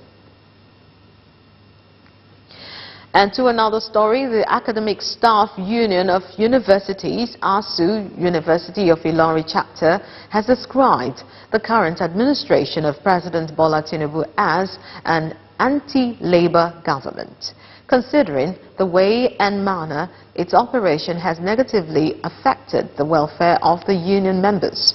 Now, the branch chairman of the union, Alex Akomu, gave the hint during a press conference protest in Ilorin, that's in Kwara State, southwest Nigeria, and to draw the attention of Nigerians to the vital demands of the union that border on non-payment of salaries or outstanding salaries, allowances, withheld salaries, and the reconstitution of the governing council. The ASU chairman, University of Ilorin chapter, federal government is yet to pay the outstanding balance of 3.5 months of their withheld salaries in spite of being captured in the 2023 budget, and government continues to act unconcerned, a move the union calls a slave master attitude of government. Early a year ago, when the present administration was inaugurated, hopes were high on timely resolution of our demand and agitation. Given the pseudo-democratic roles played by some prominent elements now in government, true to nature, they acted contrary and have been more anti-labor in their operation. With joint efforts supplying from the understanding that we have a country to rescue, we assure you that we shall overcome. But as soon as they got into power, they displayed in full the anti-labor nature in them. The rest is for us as a nation to rate. It is not for us. They are not in our classroom. We are not going to mark. But they are in the public opinion court. It is unfortunate as we speak. Government is here to pay the outstanding balance of 3.5 months of our withheld salaries. Speaking on the state of the nation, ASU maintained that the current economic crisis in the country is gradually making everyone endangered species, as the issue has become hydra-headed while the masses are suffocating and can no longer breathe. Our purchasing power has been reduced and restricted. Masses are suffocating and can no longer breathe. Life has become unbearable for many homes, whereas our leaders are living large on the state resources. ASU, however, noted that the decline in the socio-economic lives of Nigerians is beginning to have a resultant effect on mental health of many, insisting that the way out is to ensure government is forced to do the right thing with workable policies. In another development, the Lagos State Ministry of Environment and Water Resources, Lagos State Water Regulatory Commission, held its 2014 or 2024 Lagos International Water Conference, aimed at sensitizing and preferring solutions to the purification of consumable water. Now, the two-day conference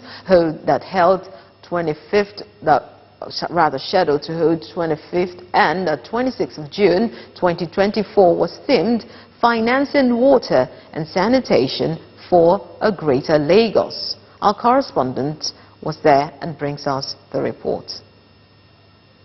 Water, as you all know, is an important aspect of life that no human can do without. That is why we are here at the Lagos International Water Conference here at Eco Hotel and Suites, talking about ways at which we can manage our water, purify our water for better consumption. Come with us. In attendance, several stakeholders of the sector calling for better management, purification and public-private partnership in the sector. The Governor of Lagos State, Babajide Sanwo-Olu, in his address, commended the Ministry for a job well done, reassuring the state government's commitment to ensuring good water supply in the state. In the last 5 years, this administration has been dedicated to financing this conference. We're ensuring that ongoing discussion about strengthening water resource management has been, year on year, we've been pushing it.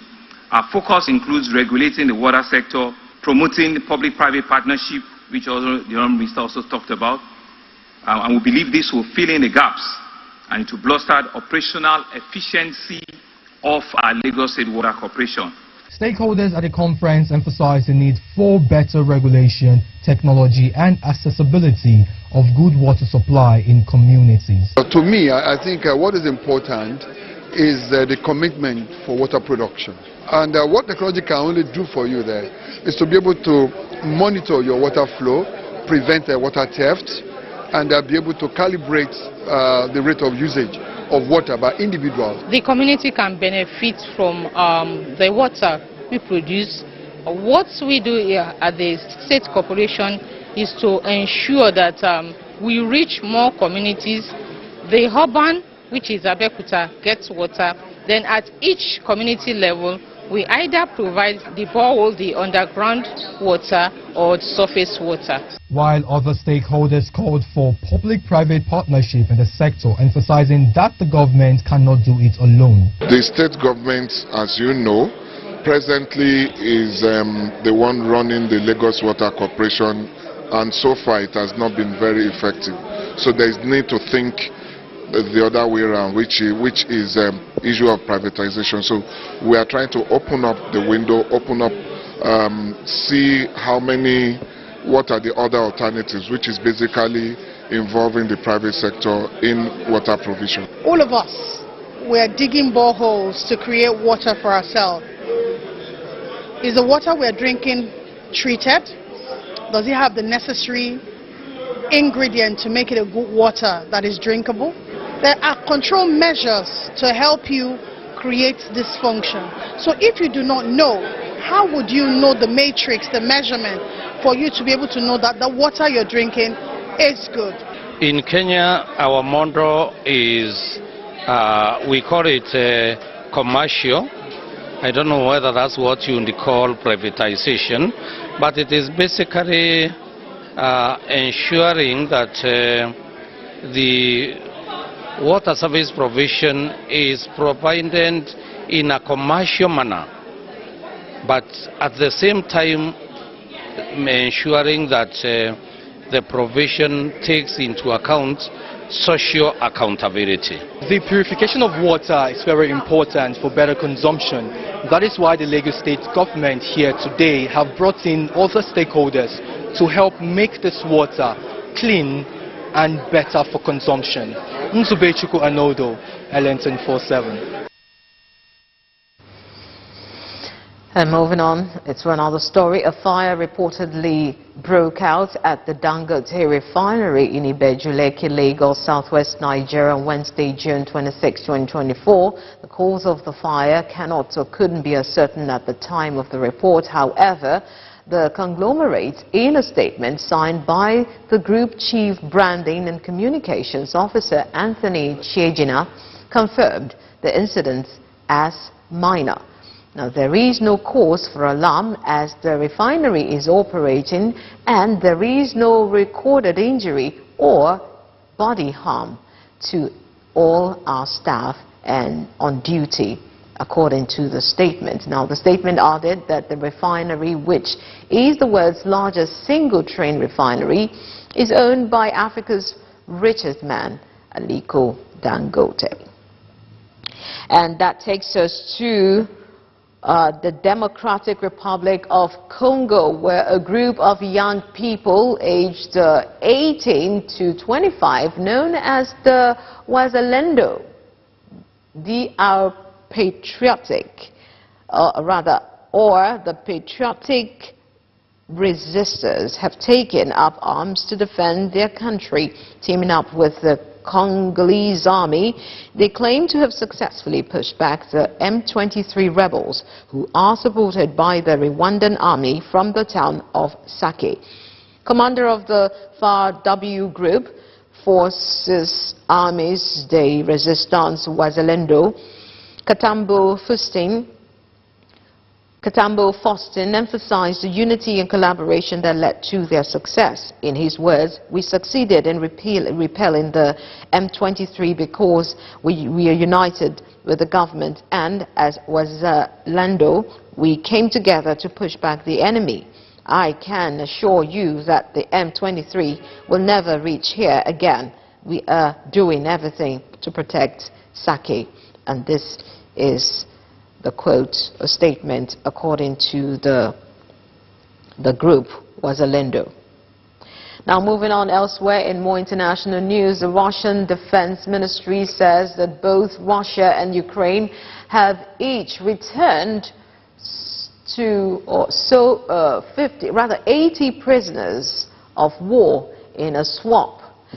The ministry in a post said that Russian prisoners were able to return home with the hope of the United Arab Emirates acting as an intermediary. As a result of negotiations, 90 Russian prisoners of war who risked death in captivity are being returned from area under Kiev's control. In exchange, 90 prisoners from the Ukrainian army or armed forces were handed over, the ministry said. Meanwhile, the freed Russian prisoners were being flown to Moscow, where they would undergo medical checks. And for more information and details, you can stay logged on LN 24/7 News Hub, www.ln247.news. You can also follow us on our social media handle platforms on X, on Facebook and Instagram, and also you can have us on UHF 36 Lagos and UHF Abuja, UHF 33 Abuja in Nigeria's capital. You can as well watch us on Astro 2F frequency and also on King's Chart to get some more updates. Hashtag LN247. And that's the much we can bring to you on News Now, but of course you stay tuned to get some more details in our subsequent news bulletin by 12 noon, 3 p.m. as well as 6 and 9 p.m. And of course, This Morning continues with developing stories after this. Stay with us. Stay up to date with LN 24/7. LN 24/7. With news, politics, business, sports, and more on LN 24/7. Where the story goes, we go.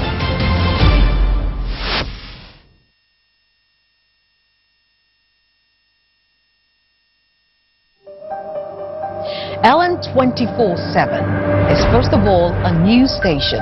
Well, we'll continue with updates from the just concluded governorship in the southeast has raised questions if INEC will be able to conduct elections. With a core team of over 40 correspondents spread across Nigeria. Nigeria is set to take its place. The unions of aviation workers are out here protesting. And affiliates in Africa, Europe, America, and Asia. We give you news as it breaks from the perspective you can trust. LN 24/7 News, where the story goes, we go.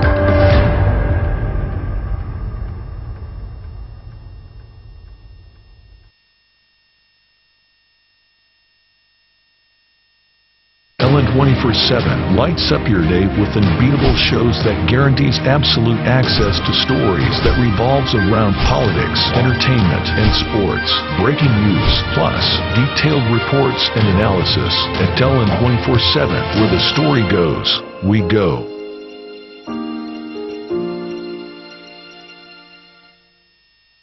What makes the political system what it is today? What are the recurring issues? Order. The tussle for power. An extremely problematic area. The tension. The instability of the system. Join LN 24/7 as we take you inside the local and international political arena in the world of politics. Apologize for saying that I was corrupt. I'm not here to call out his lies. Everybody knows he's a liar. Watch politics now on LN 24/7. Don't miss Politics Now on LN 24/7.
LN 24/7 lights up your day with unbeatable shows that guarantees absolute access to stories that revolves around politics, entertainment, and sports.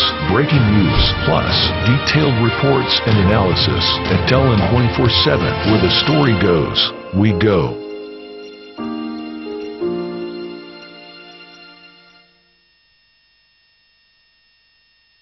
What makes the political system what it is today? What are the recurring issues? Order. The tussle for power.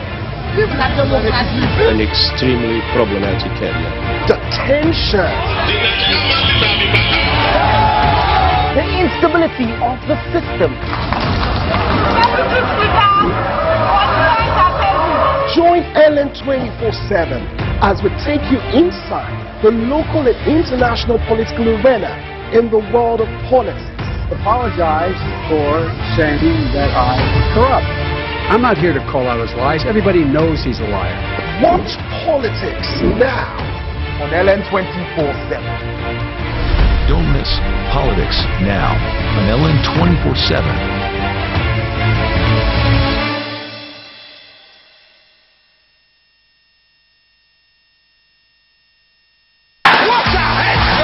At LN 24/7 Sports, football just got better.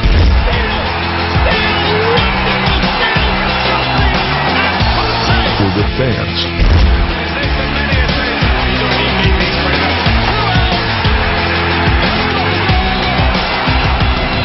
For loyalty.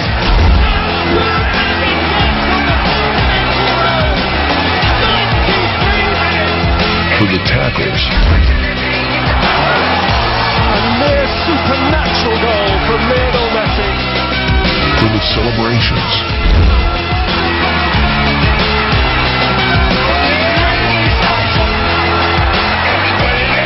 For the goals.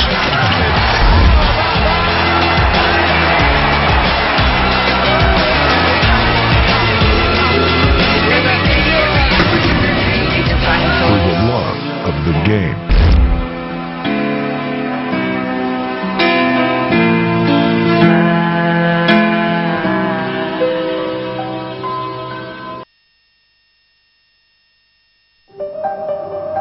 LN 24/7 is first of all a news station. We will continue with updates from the just concluded governorship in the southeast has raised questions if INEC will be able to conduct elections. With a full team of over 40 correspondents spread across Nigeria. Nigeria is set to take its place. The unions of aviation workers are out here protesting. And affiliates in Africa, Europe, America, and Asia. We give you news as it breaks from the perspective you can trust. LN 24/7 News, where the story goes, we go.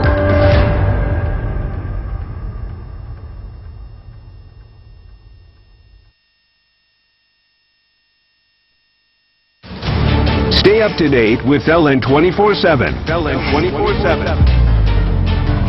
With news, politics, business, sports, and more on LN 24/7, where the story goes, we go.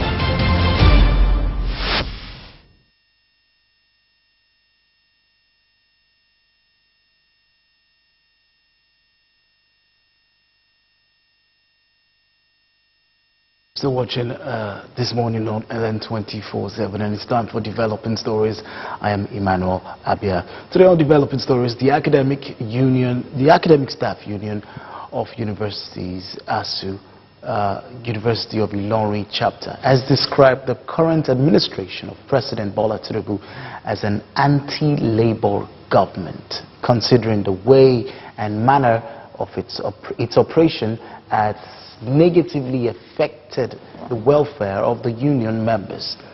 The branch chairman of the union, Dr. Alex Akamu, gave the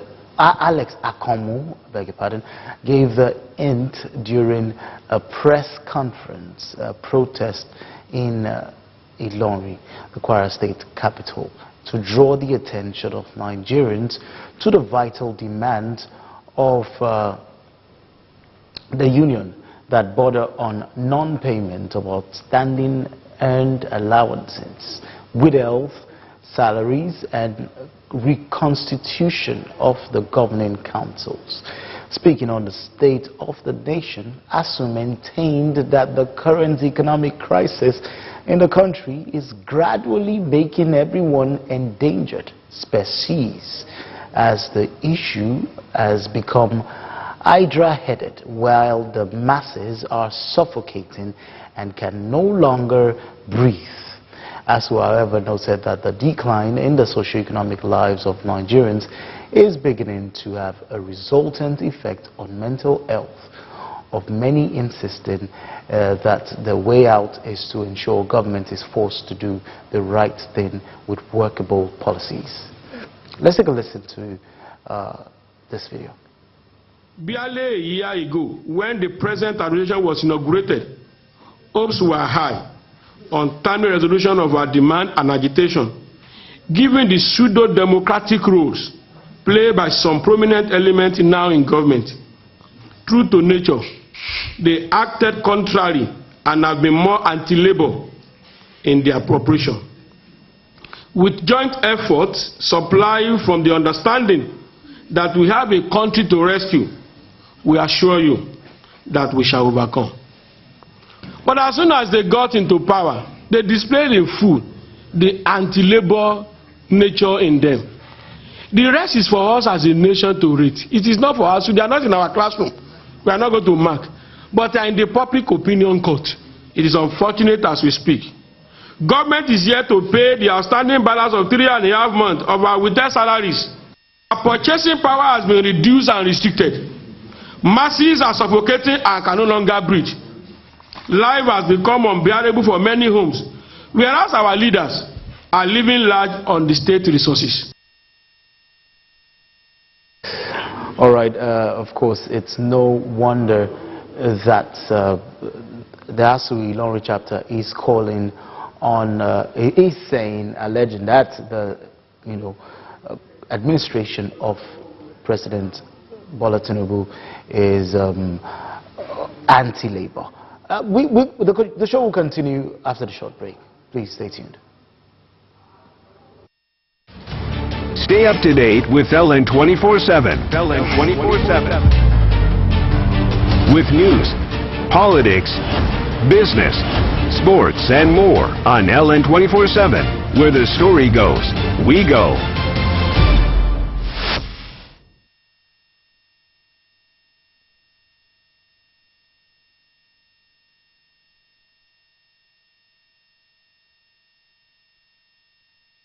LN 24/7 lights up your day with unbeatable shows that guarantees absolute access to stories that revolves around politics, entertainment, and sports. Breaking news, plus detailed reports and analysis. At LN 24/7, where the story goes, we go.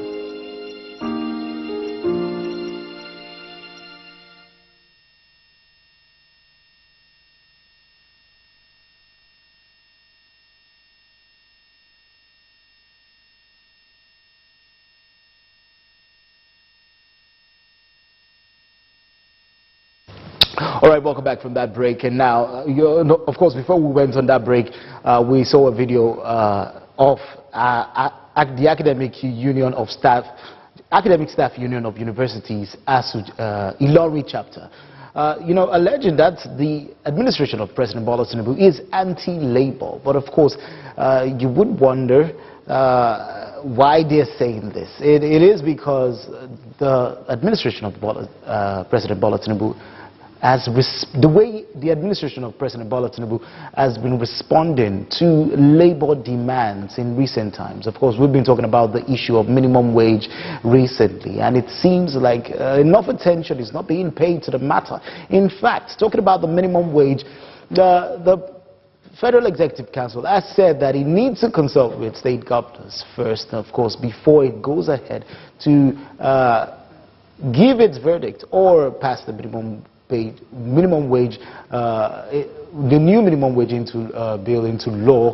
Of course, we are not even sure exactly right now what the president is proposing, or what the Federal Executive Council is proposing to be the new minimum wage. Of course, some people are even saying 62,000 naira was proposed, but the Labour has said that they do not agree. So right now, we're not even sure what it would be, but the president says it wants to consult with the state governors. And this is the same state governors that have said that they cannot pay 60,000 naira. That is, or the 62,000 naira that the government is even proposing. So you consulting with the state governors, what are you trying to get from them? Are you trying to beg them to pay the 62,000 naira that is being assumed or that is being rumored to have been agreed upon? The president, during his Democracy Day speech, said that the federal government and the union, the labor unions, have come to an agreement of what the minimum wage should be. But of course, that particular statement was refuted by the labor unions, saying that they do not agree, that there was no agreement made between the federal government and these labor unions. So where are we on that right now? We're still nowhere, should I say. There's no agreement that has been made, and we're still talking about the matter. That is why ASUU Ilorin chapter is saying that the administration of President Bola Tinubu is anti-labor. They're not, listening to the demands of the unions. So, but of course, Nigerians are asking questions. Is it just the minimum wage we should be talking about? What about other measures, other policies that could be rolled out to make the lives of every Nigerian better? What about them? What about talking about, what about the subsidy removal? What about the electricity tariff increase? What about other things that were done? In fact, the cost of food has risen astronomically. Cost of services, cost of everything has gone up. There is hunger everywhere. What about dealing with all of that? And we're talking about minimum wage. If you increase the minimum wage, what would happen across all sectors is that the inflation would increase, because other things, cost of production would increase. Other things, prices of other services would increase, and there would be more inflation. You would have money in your pocket, but then can you spend it? How well would the money that you are earning do for you? That is the big question. So it is not just about the minimum wage. There are several other demands. In fact, the CNG buses that the federal government promised during its last memorandum, before the last memorandum of understanding that was signed, the one before the last one, it was said that several CNG buses would be rolled out to, solve the transportation or deal with the transportation issues, the rise in transportation across the country. But then, what has been done about that? CNG buses still underway. Anyways, let's put the phone lines up and get to hear what you would have to say. If you want to contribute, you can call in and join us and be part of the show. Now let's move on to the next topic. Addressing Kenyans on Tuesday evening, President William Ruto said all means would be deployed to thwart any attempt by dangerous criminals to undermine the security and stability of the country. Now, we also ordered the deployment of the military to quell the protest. The ongoing protest is against an unpopular finance bill which includes several tax rises that have been ongoing for days. But they escalated on Tuesday as MPs passed an amended bill. Protesters broke into parliament, vandalizing the interior and setting parts of the complex on fire. The ceremonial mace symbolizing the authority of the legislature was stolen. Police opened fire with live ammunition, killing at least 13 people, according to the Kenya Medical Association. President Ruto pledged a tough response to what he called the violence and anarchy. But in another address on Wednesday, the president said he would not sign the bill into law. Let's take a listen to the president. The country witnessed widespread expression of dissatisfaction with the bill as passed. regrettably resulting in the loss of life, destruction of property, and desecration of constitutional institutions. On my own behalf, and on behalf of these members and many other Kenyans, I send my condolences to the families of those who lost their loved ones in this very unfortunate manner. There is need for us as a nation to pick up from here and go into the future. And I am therefore proposing that because we have gotten rid of the Finance Bill 2024, it is necessary for us to have a conversation as a nation going forward. And as I committed last Sunday, I will be proposing an engagement with the young people of our nation, our sons and daughters, for us to listen to them.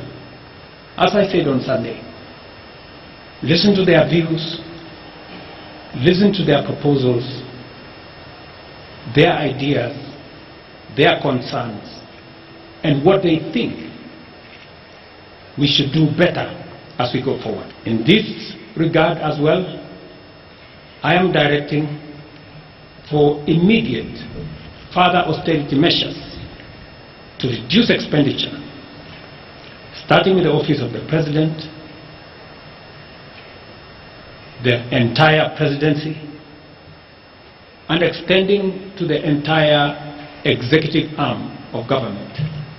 I also propose that equally, Parliament, the judiciary, and county governments, working with the National Treasury, also undertake budget cuts and austerity to ensure that we do live within our means, respecting the very loud message that is coming from the people of Kenya. All right, that's President Ruto speaking there, of course, saying that he's not going to sign the bill into law, but there have been many responses to that, and of course, many Kenyans have a lot to say, and the question is, what does the Constitution say about passage of bill? I think we have Ayobami Adeyemo standing by from our Abuja studios, of course, joining us from Abuja. Ayobami. Yeah, thank you, Manuel. Thank you so much. I think I'm happy that I'm meeting you at a point where you're talking about Ruto and the Gen Z protest, the aftermath. President William Ruto has come out to say, well, he needs to step down this particular Finance Bill 2024, for some reasons. But don't forget, the essence of the bill is to also increase the revenue for the government. Now, to reduce the deficit, he's looking towards $2.7 billion to be generated by the tax spread abroad through the bill. Kenya, as we speak, according to some reports, it's about they're in debt, and it's about 68% as against what also, advice, 55% of that. So the president is looking for ways to look for how to increase revenue and to see how the government makes more money into the coffers. So that's the essence. But the young people have also come out to say this is not the way you should go about it. They're still in the land. We're not satisfied. We are not cutting down your costs. In fact, many people, I interviewed a couple of Kenyans, and one of the talking points, Ruto has been not realistic in terms of the spending in the country. So it triggered lots of anger in the land. And you and I will recall that this is what Ruto is saying, that, well, he has dropped it. Now, the question is, how will he now source for the funds? He has also come out to say, young people, we've heard you clearly. The Gen Zs are with you crystal clear. But let's come together, let's sit on the round table, have a conversation. How do you get money? How do we really get money into the coffers? So I think that is what, most people should also consider, especially the young ones now. What do you want to advise the president to do? How do we bring money into the coffers for Kenya to stand firm and to stand? And it's also a wake-up call for all African countries, especially my country, Nigeria. If you recall 2020, similar, youth bird happened like that, where youth came out in mass to say enough of police brutality and stories like that. But this is a different scenario. But don't forget, the young ones are coming out. They are more clear. They are more interested in the politics and the politicking in their country. So the government, the leadership, the people should also see how to sit down with the young ones, engage them, probably pass their handouts to them. How we've governed this nation, how we've governed this country, this is the best way we could.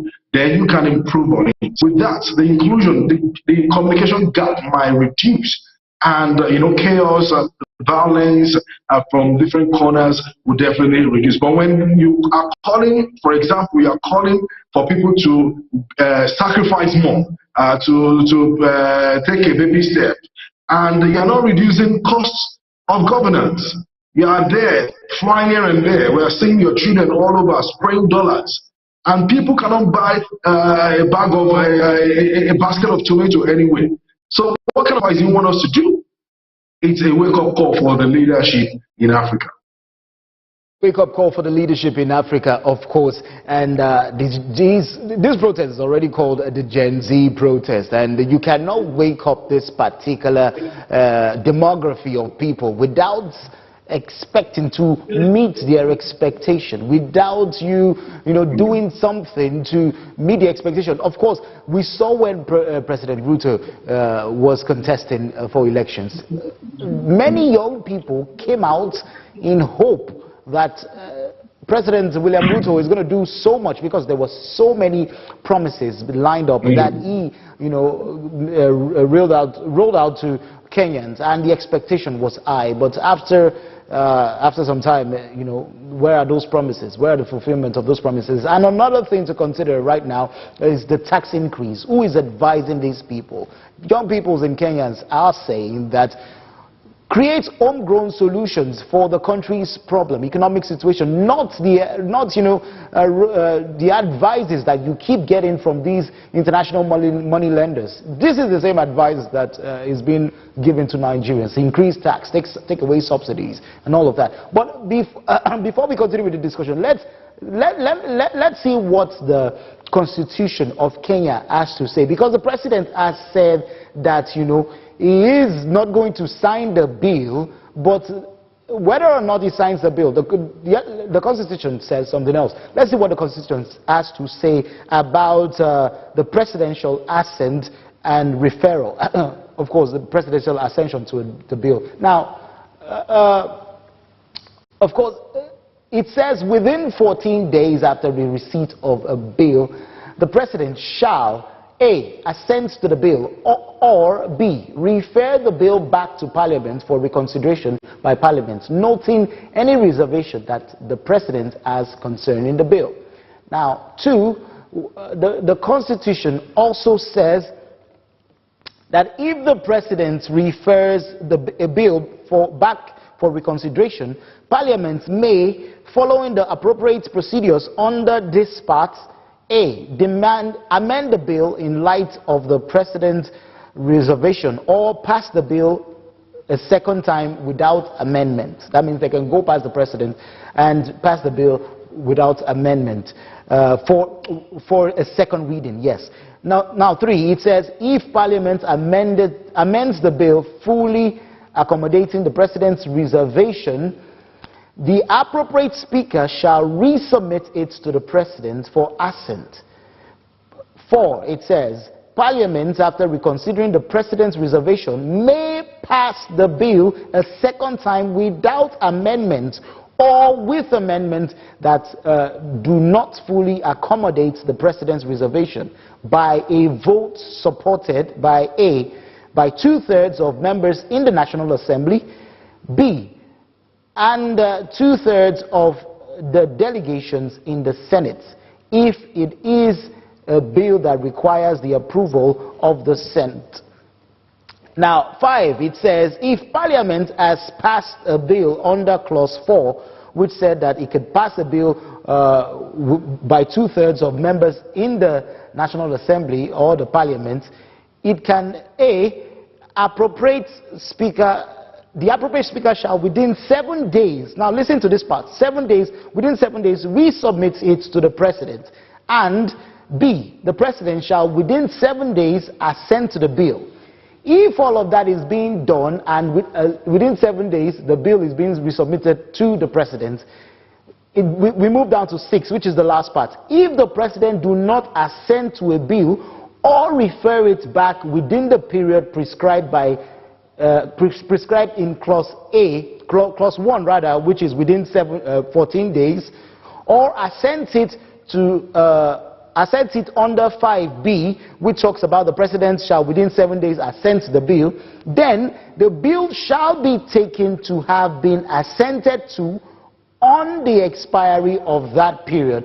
That means a bill can pass, a bill that has passed after second reading and has moved to committee stage, waiting for the President to sign, shall after 7 days be assumed that it has been assented to and shall be given an approval. The bill shall be taken to have been assented to on the expiry of that 7-day period. So that means the bill can roll, can just automatically kickstart. So now the question is, the President saying that he is not going to sign this bill does not stop the bill from, because right now the bill is in committee state. It has passed second reading because two-thirds of the Parliament have agreed to that bill. They have agreed to it and it has passed into committee state. So within a 7 days period, the bill should kickstart whether or not the President signs the bill. So some people, some Kenyans are saying, is Ruto trying to play smart by saying, oh, I'm not going to sign the bill, but then whatever is going to happen is going to happen. There's so many opinions. Well, of course, a lawyer should be, we'll get a lawyer to discuss on this. But then, Kenyans are saying, in fact, there's a trending hashtag right now, Ruto must go. They're saying they do not even want the President anymore because, I mean, a lot is happening. Is the President trying to play smart here? That's the big question. Anyway, can you hear me? If you can hear me clearly, I'm having issues with... All right. For Ruto, if you know Ruto very well, Kenyans they describe Ruto as a proactive president, as somebody that does not take too much time to take decisions. So far, he's convinced about that particular decision. He takes it so fast. So for us to see this body language from him, he's a smart president at the same time. He knows what he's doing, but the message has been sent abroad, across the board. The young people, if you recall, in their last protest before the curfew pronounced government, they actually penetrated in Parliament House, seized the whole Parliament, chased their members out of the chamber. And it's a strong signal, no matter how it is, that these young people, they are not going to take it as usual. First reading, second reading, yes, they were seated for the third reading as explained and stated by the Constitution. But eventually, the young people came out to tell them whether you pass it or not. It's on Ruto's table now. Ruto needs to give it his assent or not.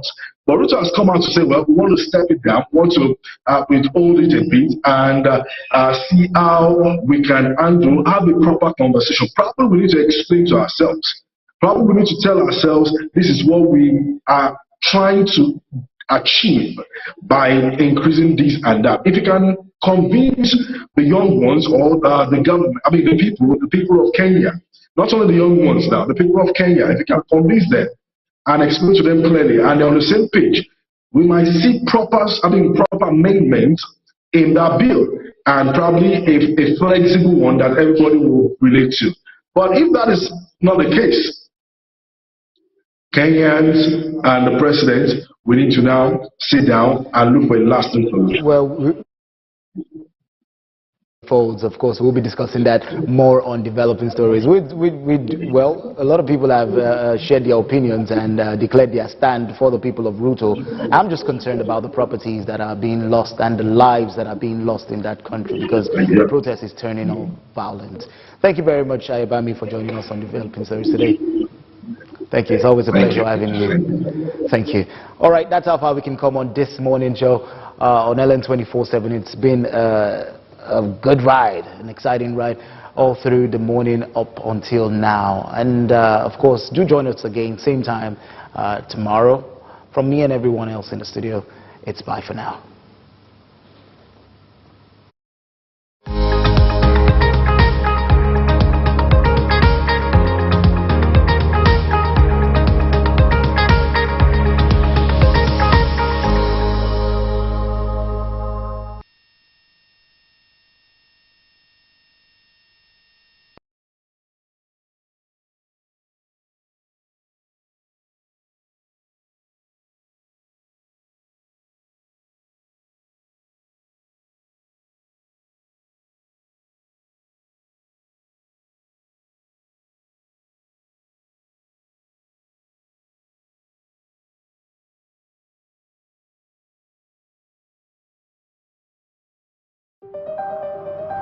LN 24/7 is first of all a news station.